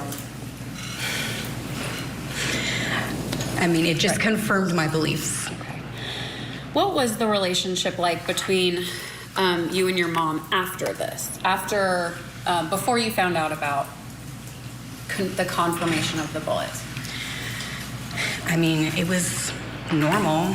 I mean, I was still talking to her. I mean, Emily, on the stand, talking about all this family, boy, they went through it all, and you could tell they were looking at each other and wondering who did it. It really was a family mystery there, and for some it still is. Candace Kearney, what's your take here? The biggest problem a lot of our viewers are having is how do you move a 300-pound body if you are this little defendant and get him onto the burn pile? First of all, getting him out of the basement, if indeed that's where he was shot. Well, I definitely agree, Ted, that that's going to be a huge hurdle to get over. I will say, being a country boy originally from Arkansas, that women in the field definitely have strength that you've never seen before. My mom being a cotton picker. So again, these are things that I've seen, the strength of women. But to say, so these are questions they're going to have to ask. They're going to have to ask her, hey, was your mom someone who worked in the field? Was she someone who was able to pick up bales of hay? Was she someone who dealt with the driving of tractors, things of this nature, in order to establish to a jury who's looking at this petite woman as someone who could actually pick up a 300-pounder to take her outside and put him into the fire. Yeah, I mean, the brother said she could run the tractor, that's for sure. But how do you get him out of the basement? That's what a lot of people are wondering. Welcome back to Court TV Live, along with Kelly Kraft. I'm Ted Rollins. It is a busy Monday and a very busy week here at Court TV as we cover several trials across the country. We are in Georgia this morning. We're watching testimony in this case of a wife accused of shooting her husband and then burning his body in a fire pit. The defense claims way too many unanswered questions for Melody Farris to be found guilty, including the fact that the murder weapon was never found. We'll get you back in the courtroom soon. We are also in Georgia. The mother accused of killing her toddler, then dumping his body in a dumpster, begins today with opening statements. Leilani Simon faces 19 charges, including 3 murder counts for the death of her son, Quentin. In Florida, it is day 1 of jury selection in the case against Sarah Boone. accused of second-degree murder for the death of her longtime boyfriend, George Torres Jr. Boone claims Torres willingly got into a suitcase during a drunken game of hide and seek. She found him dead the next day. And in Indiana, the Delphi murders trial for defendant Richard Allen begins today, with jury selection taking place in Fort Wayne, Indiana. Once a jury is seated, they will be taken to Delphi's Carroll County, where teenagers Libby German and Abigail Williams were found murdered in 2017. The jury will be sequestered for the trial. Opening statements could begin on Friday. No cameras in that, but our Barbara McDonald is there. We'll be updating you throughout the entire trial, one that a lot of us are eagerly anticipating. For now, let's head back to Georgia and pick up the testimony where we left off. The couple's daughter, Emily, she lived in Tennessee. She's talking about first getting word about her father's death and now talking about her suspicions of who did it. Let's go back where we left off. It kind of blurs together, but I mean, I know that there was a lot of her. I mean, we were all like just trying like all hands on deck just to help with getting information. Like, we had no idea if my dad had a will. We didn't know really anything. We were completely hit by this out of the blue. So we were really just trying to figure out what to do, just to kind of take care of things and get access to things. And I mean, I was talking to her during that time. I mean, she's still my mom. So I mean, like, I didn't like act any differently with her. Okay. And at some point, did that change? Yeah, I mean, she became more hostile. She was more aggressive with us. She was demanding money. Like, she would like bring up instances where my dad had lent us money or something, and she would be like, it's time to pay me back. Like, I need you to pay me back now. And I was just like, well, you know, I had a payment plan with him. Like, I wasn't just gonna give him like a lump sum. And, you know, she was getting pretty aggressive with that. Yeah, I guess that's kind of the best way to describe her behavior. At any point, did she show up in Tennessee to your house? She did. What was that about? Well, she did, I guess you can call it showed up. She did it twice. There was once where she kind of did a drive-by at my house. She circled my house a couple times with Martha Jane. There was another time where she showed up at like 9 o'clock at night out of the blue. I had no idea she was coming, and she showed up at my front door, and she came in. At the time, I had received a letter from Sally Sims. She's the coroner, I think. She had, you know, we were again trying to get access to money so, you know, we could take care of things. We were talking about, you know, getting a funeral together. What we learned from the funeral home is if there is a life insurance policy and someone's the beneficiary, like, you could basically use that to help pay for the services. So we were trying to kind of get things together. And so because we didn't have the death certificate, that made it really difficult to do anything. So Sally was so graciously, or Miss Sims was so graciously offered me a letter basically saying, like, you know, my dad's birth date and, you know, expected death date, but it was not a death certificate. It was just like on a letterhead. Okay. And what was the purpose of that? To see if you could start paying down bills and stuff? Yeah, okay. Yes, it was simply business related, just trying to like take care of things, yeah. And so your mom showed up at your house? She did. She showed up demanding that letter, and I didn't want to give it to her. I didn't want to give it to her at that time. Again, I had suspicions, and I just didn't want to give it to her. Did you ask her questions during that confrontation? Yes. And what did you ask her? I can remember, you know, she was getting angry that I wasn't giving her the letter, and I was saying, like, it's not a death certificate. You can't do anything with the letter. But I don't want you to have it. If you want it, you can call up to the coroner.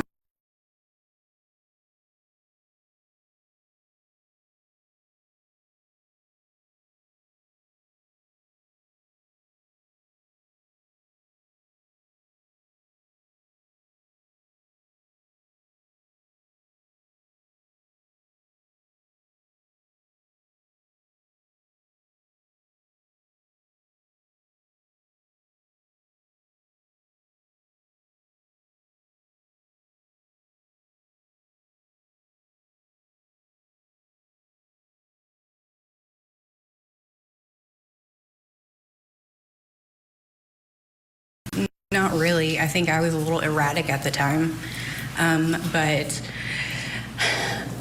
I don't really remember her saying anything like there was nothing that would like stood out to me that she said in the moment.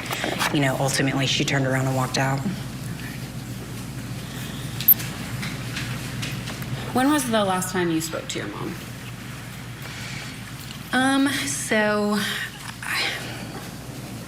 It was probably so my husband and I decided that with everything that was going on, it was best to try to do something with the house, because one, we were worried of the result of all this investigation was going to be, and also like we knew that we were going to want to move into a bigger home for our family's future. So we just said, let's just kind of kill two birds with one stone. Let's get this out from under your dad's name or your parents' name, and let's find a bigger house. So I did reach out to my mom just to see if we could have like a cordial interaction to get the house sold. I told her, I said, my intention is to do what I said I would always do and get this house out from under Daddy's name. That's what I would like to do, and we're going to start that process. And she was not easy to work with. It was really bad. She just, you know, I don't know if she wasn't understanding me. I was basically trying to get power of attorney for her in the matter of selling the house, so she didn't have to like come up to Nashville to like sign stuff. Like I could basically sign for her, but she did not have trusted me to do that, and so she asked me, like she would ask me to send her all the paperwork, and I would, and then she just would ghost me. Like she would just go quiet, and she wouldn't. I even offered to give her money. I was like, hey, I'll give you $3,000 if you'll just do this for me. Like I'll give you some money. And even then she said no. And so ultimately we talked to our close friends there in Franklin, and they recommended an attorney to help us. We ended up going to court about it. And ultimately, it was decided in my favor, and the house was transferred into my name. That was the last time you talked. That was the last thing you talked to your mom about. Well, she was. I think the court date was actually like the day after she had gotten arrested. Okay. But when we decided that we were going to hire an attorney, I think that's when we decided. That's when communication stopped. Did you communicate with Amanda during this time, prior to your mom's arrest? Communication started to slow down with Amanda. Amanda was very supportive of our mom, and she did not agree with the fact that we weren't going to be very supportive, me and my brothers. And she was very angry that we weren't being supportive. And, you know, we were very honest with Amanda, like, you know, if you want to support her, that's your decision. But, like, we're not going to, like, be angry at you for doing that. But she seemed to be so angry at us for not supporting her that, I mean, she would send explicit text messages to us. She was very verbally aggressive. So the communication started to slow down quite a bit with Amanda, just because every time we would talk to her, it got pretty contentious. I want to talk about your dad a little bit. Was he ever suicidal? No, not to my knowledge, no. Did Melody ever seem concerned with finding out who did this in front of you? No. That's all I have for you, Emily. Thank you. Okay.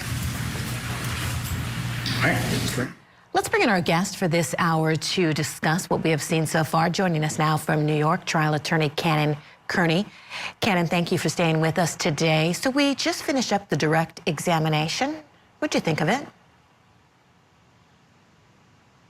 Well, I would say overall, it's clear that this child has a bias. I mean, you don't have to be able to see. If you can just hear what she's saying, the tone of she's saying it, she doesn't have a great relationship with her mother. And that's very unfortunate in this type of case, especially with her mom life being on the line right now for a death. So it's clear that they don't have the best relationship. It's clear that this family has been broken due to the fact that no one has a good relationship. So what I would say, if I was a juror, I would be able to sense the fact that there is a bias. I would be able to sense the fact that this witness has a financial interest in the mother maybe becoming convicted in this because she stands to gain more.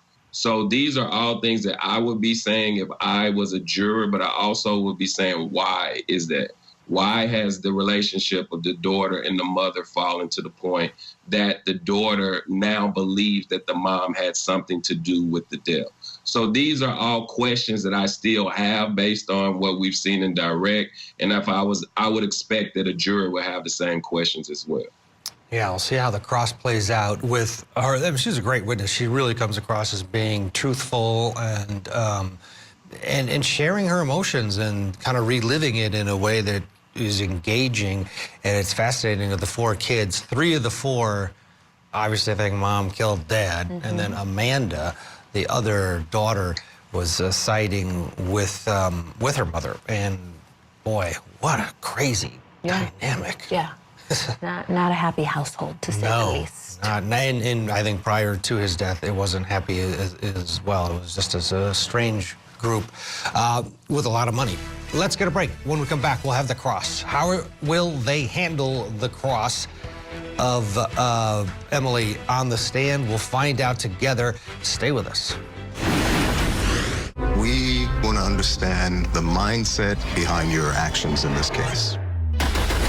Tell me, why are you here? She needed payback. Payback with her life? Very funny, really. I'm laughing. Did you see me? I laugh. I don't want any of this. Are you not prepared today to take responsibility for any of your crimes? Interview with a Killer, a Court TV original series. Premieres Sunday, 8/7 Central, only on Court TV.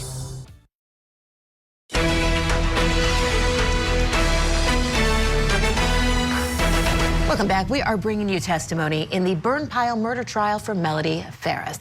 Detectives initially believed that Melody's husband, Gary, had suffered a medical issue and had fallen into the burn pile on their property.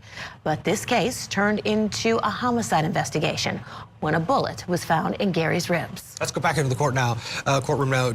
Emily, the daughter of the defendant and of the victim in this case, is on the stand. We've just watched the direct. It is clear after the direct that she thinks mom is responsible. Let's see how both sides handle the cross-examination. First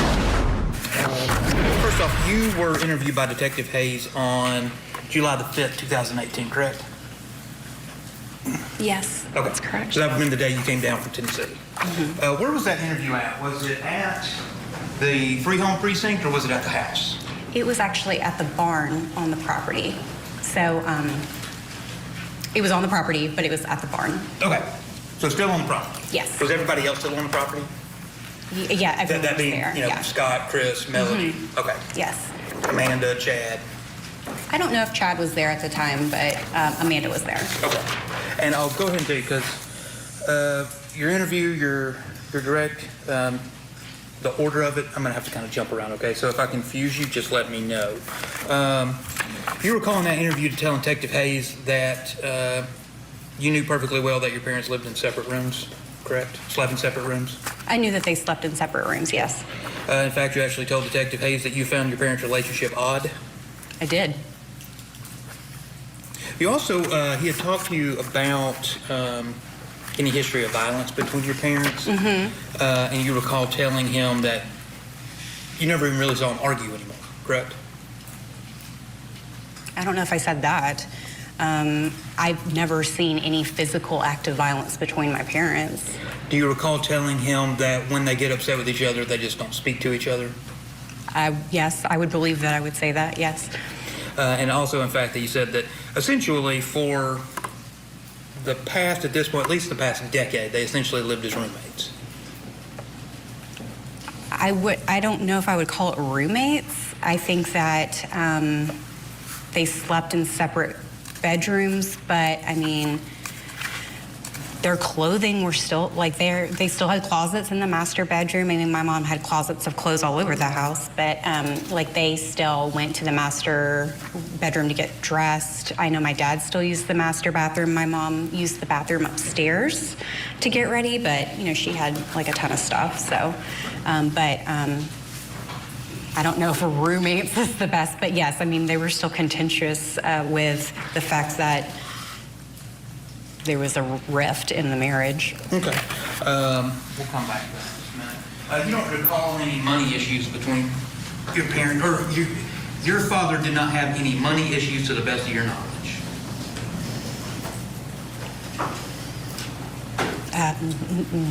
No. Okay. Were you aware of the level of financial support your parents had to give Chris and Scott? Oh, yes, I was. And Gary helped you out too as well, right? Not to that level, but... Not to that level, no. Yeah. Because he co-signed on the house for you. Mm-hmm. He also helped you with the condo prior to moving to Tennessee? Condo. Apartment. I paid my rent for my apartment in Atlanta, if that's what you're asking. Okay, did Gary ever pay your rent? No. Okay. Did Gary ever pay your utility, cell phone, insurance, anything like that? I was on our family plan for cell phone. Okay. And then I decided to go on my own account. I think that was like in 2012, I want to say. But I did actually separate from my family's cell phone plan. Did you know that essentially Chris's entire utilities were paid by Gary? I was aware of that, yeah. And did you know essentially Scott's entire living existence was funded by Gary? Yes. Okay. I knew that. And did the whole family know that? Yes, I mean, yeah. We all knew that for sure. And did you have any access to, did you have a Gary credit card or debit card? No. Did you have access or know any of his account information? I did not, no. Okay. And kind of just jumping around, on the 5th when you got here, you had a conversation with Chris where you had to loan him $20 so that he could leave? Yeah.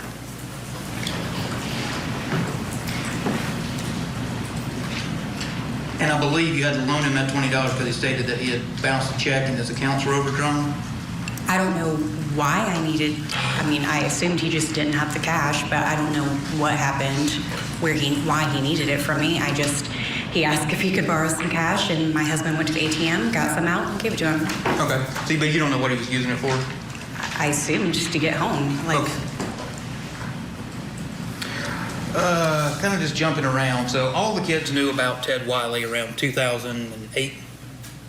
Yeah. Okay. And at this point in time, Chris is a grown man, right? In 2008? Yeah, yes. So is Scott? Mm-hmm. Okay. I think you're in college at this point, right? So I am, yeah. You're grown. And I think Amanda's in college too? Yes. Okay, so all children are now adults on their own. Right. Okay. Now, you had told on direct examination, I think that Chris is the one that told you about Ted Wiley? No, my No, dad. I'm sorry. That Gary had told you directly about it? Mm-hmm. Okay. And what did he called and told you that? He did. Okay. And then you had went through and you had talked about this account where Melody had taken money out that your father told you about, the HELOC account. Mm-hmm. Okay. Are you aware that it's around this point in time that Gary had actually filed for divorce? I don't think I knew that he had filed for divorce, like leading up to it or when it was happening. I think I found out about that like later on. I don't think I knew in the moment that he had filed for divorce. Did you know that Melody taking the money out of the account coincides with being served with the divorce papers? I probably don't. I couldn't tell you exactly when she did it or exactly when he filed for divorce, so I don't know if those happened together. Okay. Regarding the money, do you know, did Melody just take that money when her and Gary got back together, or she put it back in the family account? She did not return it, no. Okay. And did your dad ever tell you what happened to it? No, she just didn't give it back. Okay. Gary do you know where it was? She did say, I did ask her if she still had some of the money left, and she said she did have a little bit of it left, but I know my dad said she never returned it. He said that several times. Okay. And that account, because you called it a HELOC account, it wasn't like she went and took out a mortgage, it's just money in an account. No, they had the HELOC. They had it already open with the house that they were in, so it was like something they could draw from. Yeah, so you can pull money out. It's not like going to get a new loan. Right. Because your mother wouldn't qualify for a loan because she was a stay-at-home wife. Right. Okay. Now, Rusty being at your wedding, I'll show you.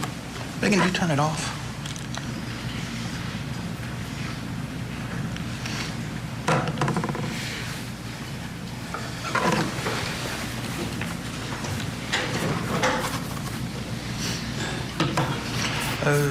So Rusty was at your wedding, and you knew who Rusty was previously, right? Yes. You knew who the person was. Alrighty. And I believe you testified on direct examination that I want to make sure I got it correctly, that essentially that your dad was devastated. Yes, I mean, he was very upset. So your dad's devastated at your wedding, and I'll show you what's marked as pane 10.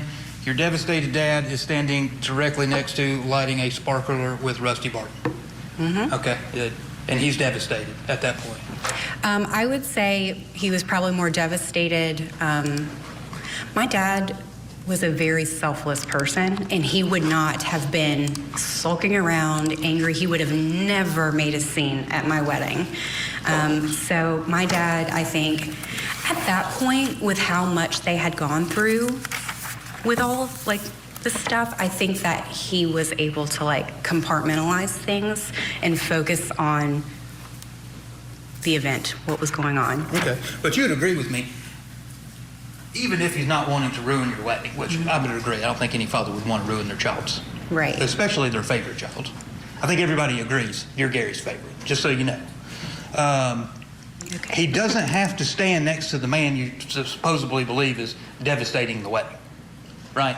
Yeah, no, when I saw this picture, I thought that was weird, for sure. All right. By the way, when was your wedding? What year? 2016. 2016. July of 2016. July? It was in July. July? Okay. So 2 years before Gary's passing? Because he passed in 2018? Yes. Or that's when the remains were found?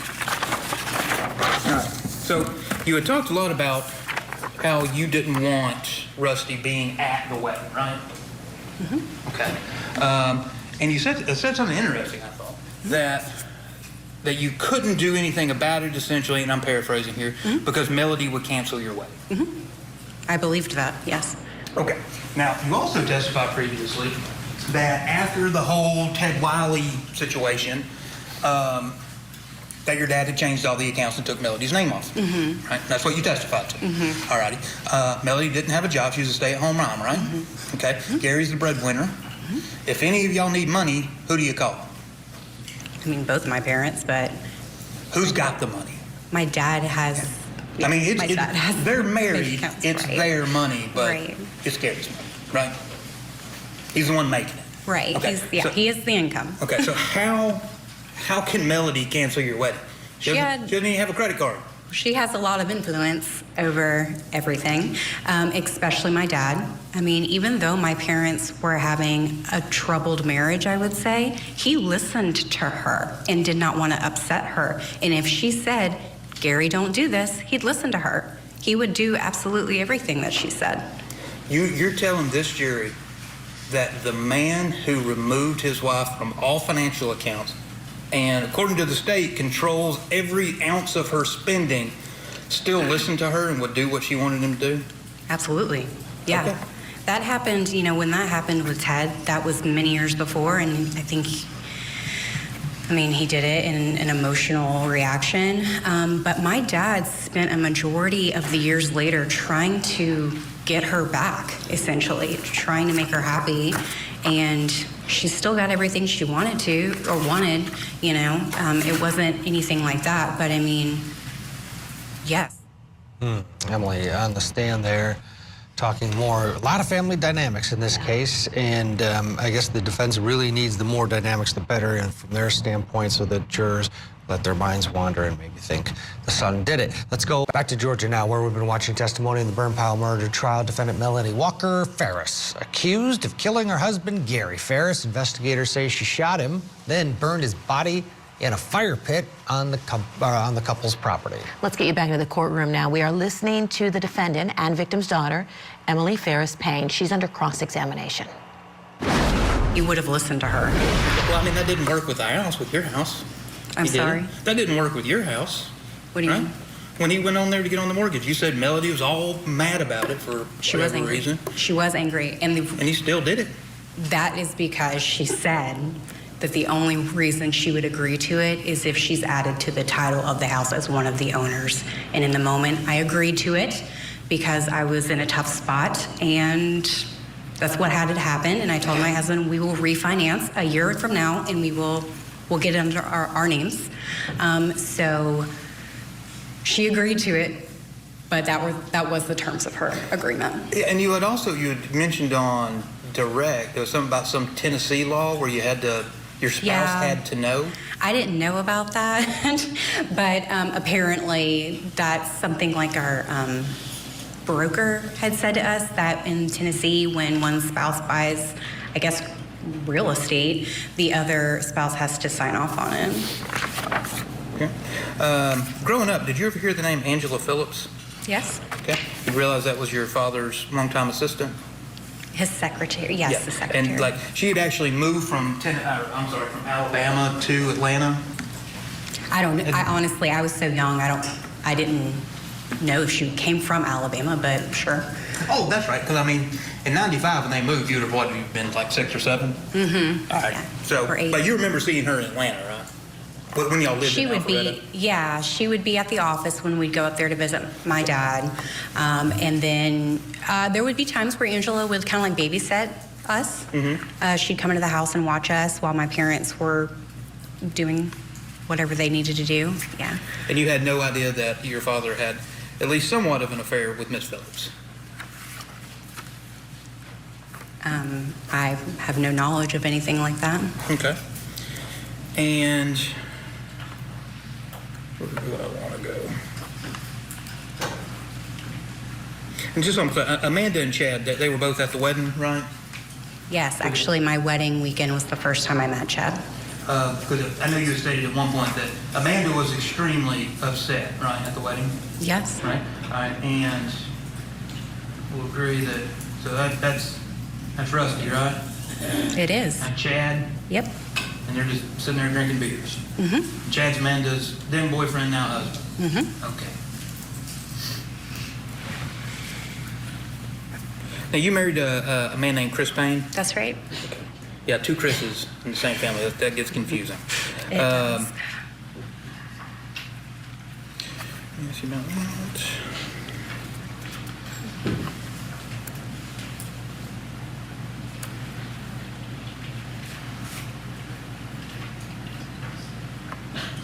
I'm trying to read my own handwriting. Just give me one second. Oh, so your daughter was born in 2017. Melody came up there, and I think you actually said stayed a few weeks with you. Yes, that's right. Stayed in your house? Mm-hmm. Okay. Did I know Gary had come up to the hospital? Mm-hmm. Did he leave after that? He did. Yeah, he stayed for a couple of days. I think he left the day that I was to be discharged. I think it's when he went back home. Now, I want to, because I'm sorry I'm having to jump around like that. This is that message that Ms. Frankish was going over with you. This was sent on July the 2nd, and about Chris charging money and all that stuff. In a trip you weren't going on, so you probably didn't care about. I'm assuming that's why you didn't respond. Then Ms. Frankish did go over the following messages, which is on here, and this is Payne 11, July the 4th, 2018.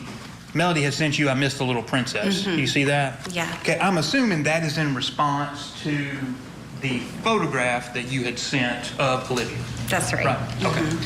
And so that was at 8:15.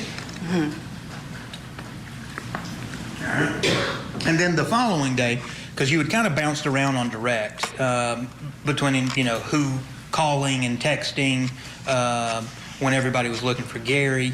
But you can see here, July the 5th at 12:23, Melody had texted you and said, "Call me ASAP."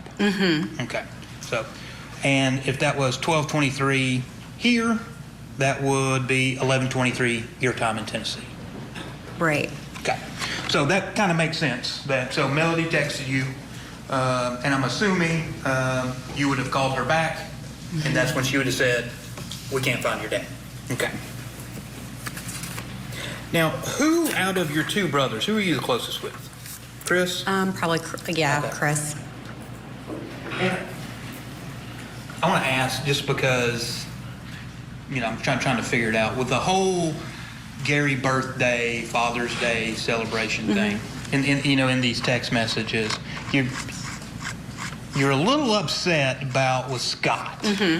All righty, but then you're also testifying that you know Melody had something to do with it. Yes. So what my question is, well, first off, because there's multiple Chris's. So who's going to smoke the food? Your Chris or Chris Farris? My brother, Chris Farris. Okay, so Chris Farris is going to smoke food at Purcell Lane. That was your plan. And then the plan just kind of changes, or for whatever reason, and Scott's going to smoke the food. Okay, who cares? Why is that such a big deal? I just thought it was rude that my brother and I were planning to do these things. We thought was a nice gesture for the family, and it seemed like we were trying to get roadblocked. Why are you there? Why are you? We need to slip out a break first. Let's check in with Ken and Kearney watching along. So far, the cross, it's not aggressive. It's interesting, kind of just going right down that line. Your thoughts?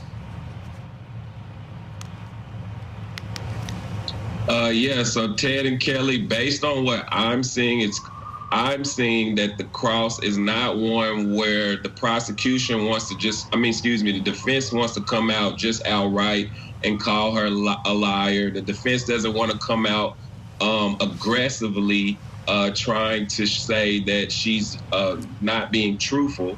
So they're just poking holes. Essentially, that he brought up the fact that she said that whatever mom said the father would go for. So he wanted to show that, okay, this is somebody whose name is off of the financials, or this is someone who did continue to move forward with co-signing on your house, despite the fact that you testified that she actually did not want that to happen. So just giving the jury a little inkling to show that maybe she doesn't know the full facts, or that she isn't as abreast of the state of their marriage as she's putting forth. I think that's an important point, because, yeah, the children might think they know what's going on between mom and dad, but a lot of times they really don't. Right. Absolutely. Ken, thank you so much. We're going to have more testimony from the burn pile murder trial for Melody Farris. That's when we come back. You're watching Court TV, your front row seat to justice. Stay with us. Sarah Boone is charged with second-degree murder after her boyfriend suffocated inside of a suitcase. He's in the suitcase still. There are multiple domestic violence incidents. You two hitting each other. Sarah. That's my name. Don't wear it up. He told you, Sarah, I can't breathe. George Torres locked inside of a suitcase, begging for help. I thought he was okay. The suitcase murder trial. Live coverage today on Court TV.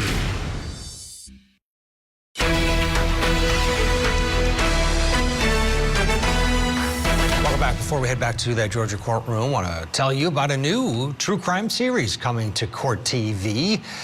Watch as journalist David Scott confronts convicted killers, some for the very first time, about their crimes. Interview with a Killer begins October 20th, right here on Court TV. We've been watching testimony play out today in the burn pile murder trial. Defendant Melody Walker Farris faces multiple charges, including malice murder and the death of her husband, Gary. He, of course, was this prominent attorney in Atlanta, making a lot of money. They lived on this 10-acre property. Kids lived there. And the state says Melody killed Gary, then got his body onto this burn pile on the property. The defense says it was one of the kids. Let's head back into the courtroom now. We are still listening to the cross-examination of the defendant and victim's daughter. This is Emily Farris Payne. Yeah, why are you dating? Why are you throwing Scott and Melody in together? There's no indication of any of that. Well, she went out and bought Scott a brand new smoker. I mean, I just thought like I thought it was like very, I mean, you know, I just felt like, I don't know what I'm trying to say. No, that's fine. I'll move on. Moving to the episode that Gary had. Mm-hmm. So if I understood it correctly, somebody called you, said Gary's real bad, and then later on Chris calls you and says, no, he's actually fine, and you just thought that was strange. Does that sum it up? I mean, I thought it was strange that my mom was making it sound like he was at death's door, and then I hear from my brother, and it's not as heavy as a situation as I thought it was. Okay. Would you be surprised that Scott testified in being one of the people that took him to the hospital of how bad he actually was? No, I mean, I'm sure he was bad. I mean, if you're wanting to go to the hospital, I would imagine you're probably not in good shape. Yeah, and it was only just because he had gotten some treatment, and then when Chris got there, he was feeling better. Possibly. I mean, that would kind of make sense, right? And, sure. You know, when you get lucky and you go to the doctor, you feel better. Right.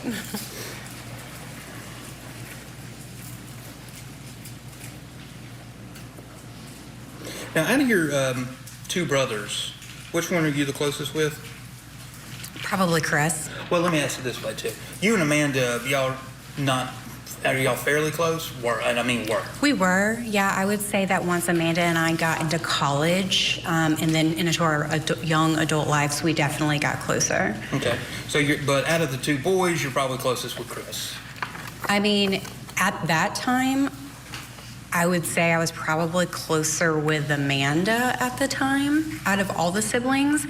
But ever since this, yes, I have grown significantly closer to my brother Chris and Scott. Okay. How often would you say that you speak to Chris and Scott? Sometimes we'll go through stretches where Chris and I will talk like every other day, and then there's times that we don't talk for a few weeks. And then Scott, we probably talk about once or twice a month, you know. Okay. How much have you talked to him? How much have you talked to Chris, let's say, past 2 weeks, since this trial's been going on? The past 2 weeks? Yeah. Pretty often. Beginning of October. Yeah, pretty often. Every day? Sure. How about Scott? I mean, no. Maybe every other day. Yeah. Okay. Pretty often. Have you talked to him since they testified here today? Just because, I mean, yes, I'm staying at my brother Chris's house, and Scott is watching my kids today, so yeah, I have talked to them. Okay. Did they talk about what they testified to? No. Say that again? They did not? No. Okay.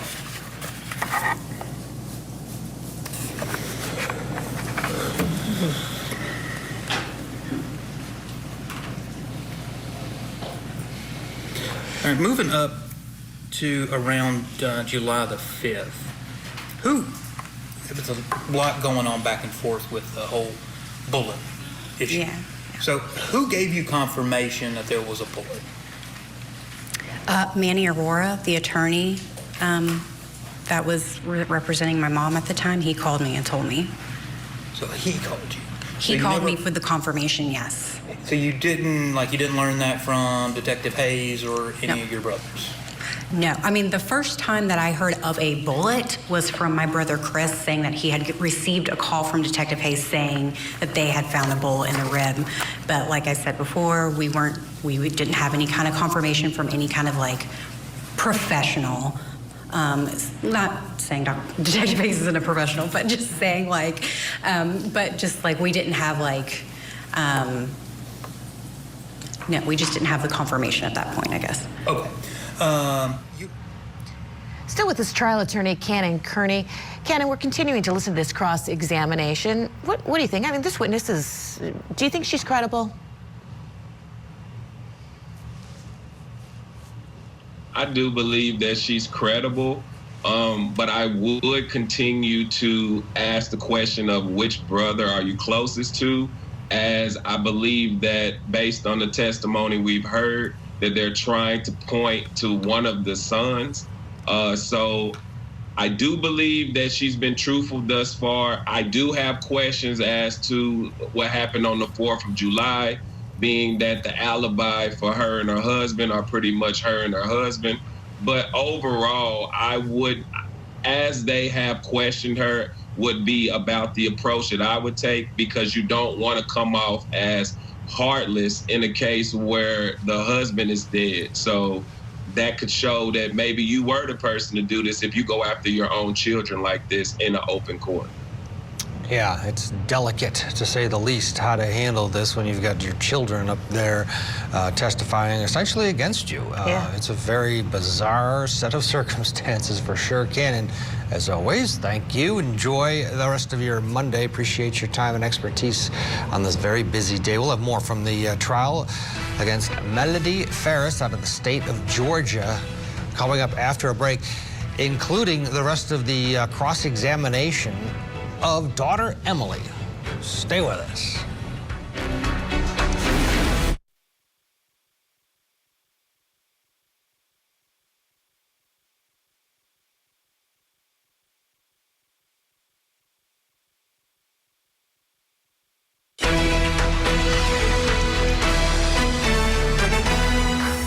Back to Court TV Live, I'm Kelly Craft along with Ted Rowlands. Our cameras are in several courtrooms across the country today. It's a very busy week. We're in Georgia watching testimony in the burn pile murder trial for Melody Farris.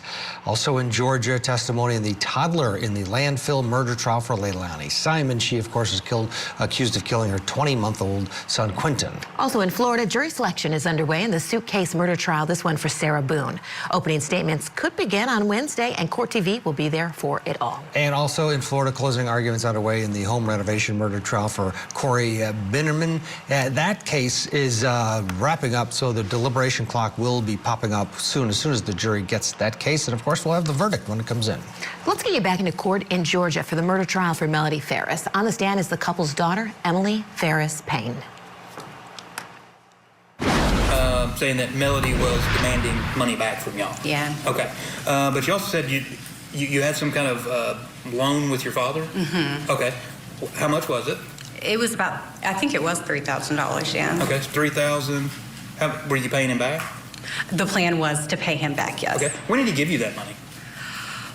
It might have been like May of 2018, I want to say. It was like early summer, I think it was, when that happened. What was it for? My husband needed to hire an attorney.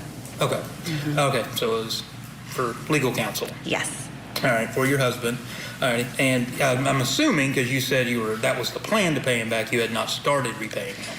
No, in fact, I was supposed to make the first payment to him in July. Okay.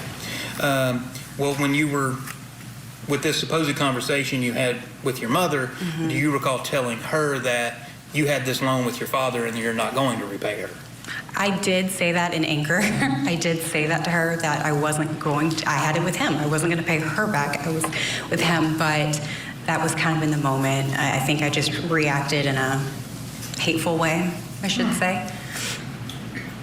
And you'll agree, because Garrity, I've lumped them together. Gary and Melody, they're married, right? Mm-hmm. It's theirs, right? Mm-hmm. Just like you and Chris are married. Mm-hmm. So what's Chris is yours and what's yours is yours. Right. Right? That's what my wife says. Right. Okay. So, I mean, you can understand her saying, hey, repay the debt, right? Mm-hmm. Okay. Moving up to this whole Sally Sims thing, what kind of letter did she send you? I mean, I probably still have it at home, but it's just kind of like recording his birth and death date, and that he was deceased. Okay. Why would the coroner or deputy coroner? Why would she send that to you? I was communicating with her, just trying to see if we got any updates. I wasn't reaching out to detectives, just to kind of respect her attorney at the time's wishes. But I felt comfortable reaching out to her. She was so nice, and she always said, like, if you need anything at all, just reach out. And so I I don't remember like requesting it. I think I was just talking about the issues that were coming up with not having a death certificate, and she offered that to me. Okay, basically like as a compromise of, well, we don't have a death certificate, but I do have this letter. And because it was it's 11 months and some change before the actual autopsy was released. Were you aware of that? I don't know dates like that. Okay.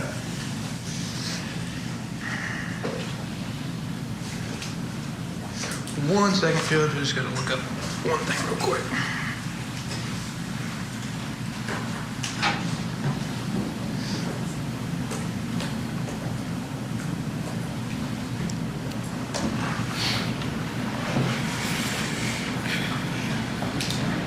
No further questions, Judge. Redirect. I don't have any redirect. All right, you sit down. Thank you. Probably a good time to break for lunch. I don't know if the food's here or not, but it'll be here shortly. So we'll break and shoot for, try to get back right around 1. All right. Taking a lunch break there in Georgia. Cross-examination is finished now and no redirect. Let's bring in our guest to discuss. Joining us this hour, National Trial Attorney Michael Schaefer. Michael, nice to see you. Okay, what did you get from her testimony?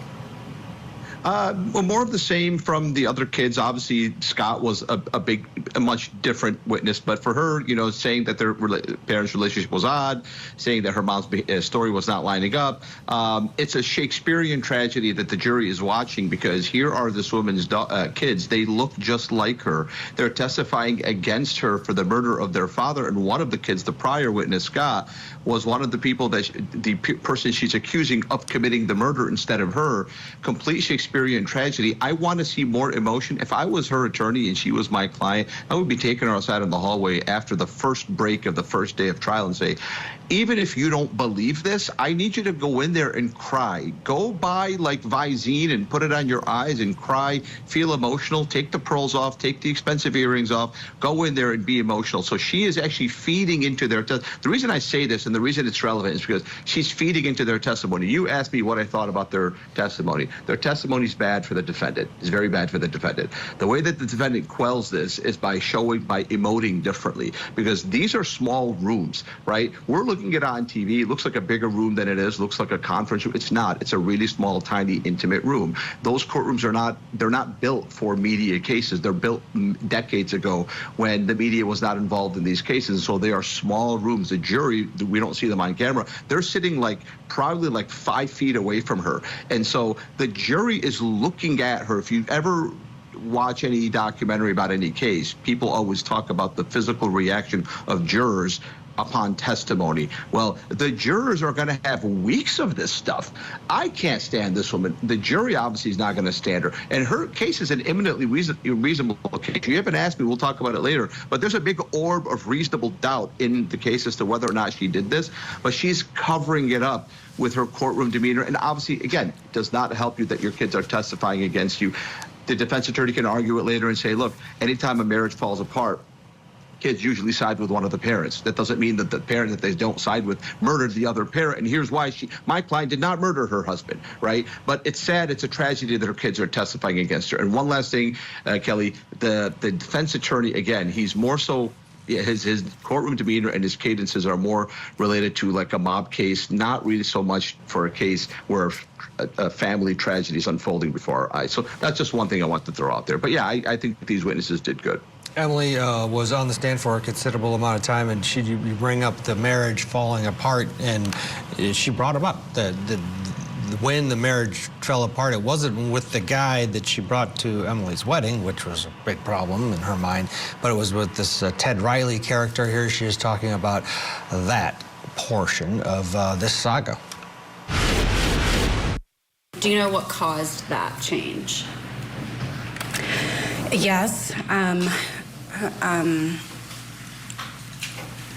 Basically, my mother began having an affair with Ted Wiley, and when my dad found out about it, that's pretty much when things went south. Okay, let's talk about Ted Wiley for a little bit. Around what time did you become aware of that relationship?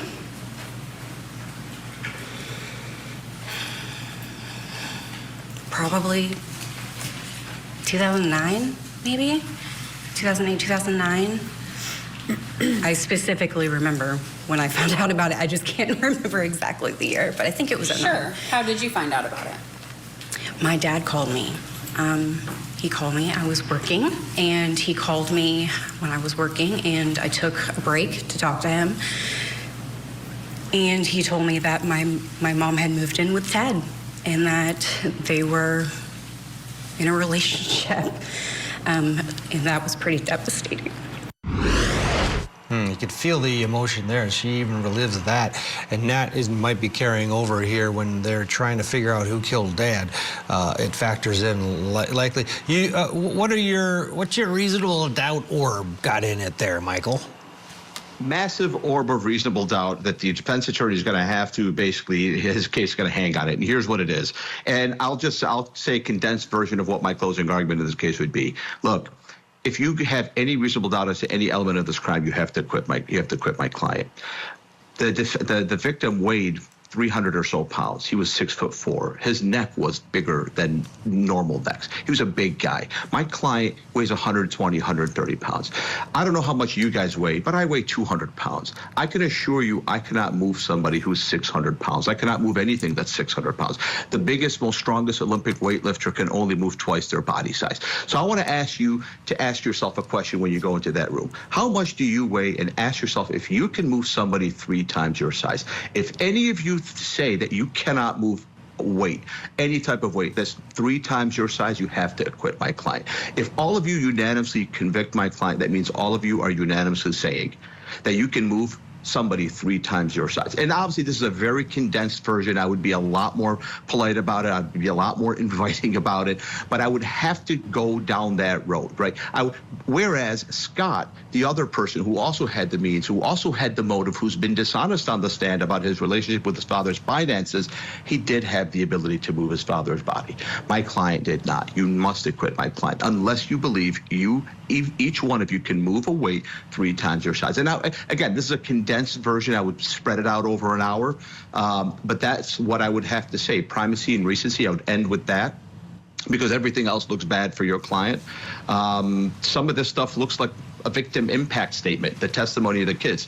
It doesn't even, I know it's testimony, but it kind of feels like a victim impact statement. And if you ask 1,000 kids, even as adults, who've seen a parent in an affair with another parent, not one of them would tell you it was okay, I was happy for my mom, or I was happy for my dad. They would all fall apart. It's very sad.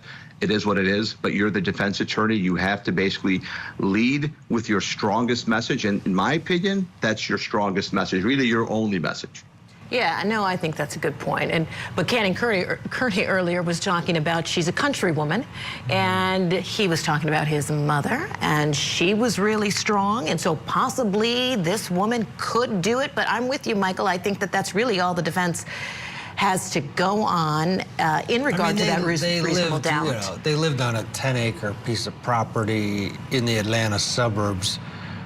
I don't know how much of a country woman. She wasn't bailing. I agree. She doesn't appear like a country woman. Yeah. She was a different type of country woman. Maybe. She's wearing pearls, Ted. She's wearing pearls. I know, we talked about that last week.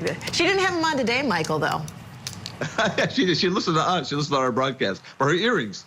Yeah, she has some earrings.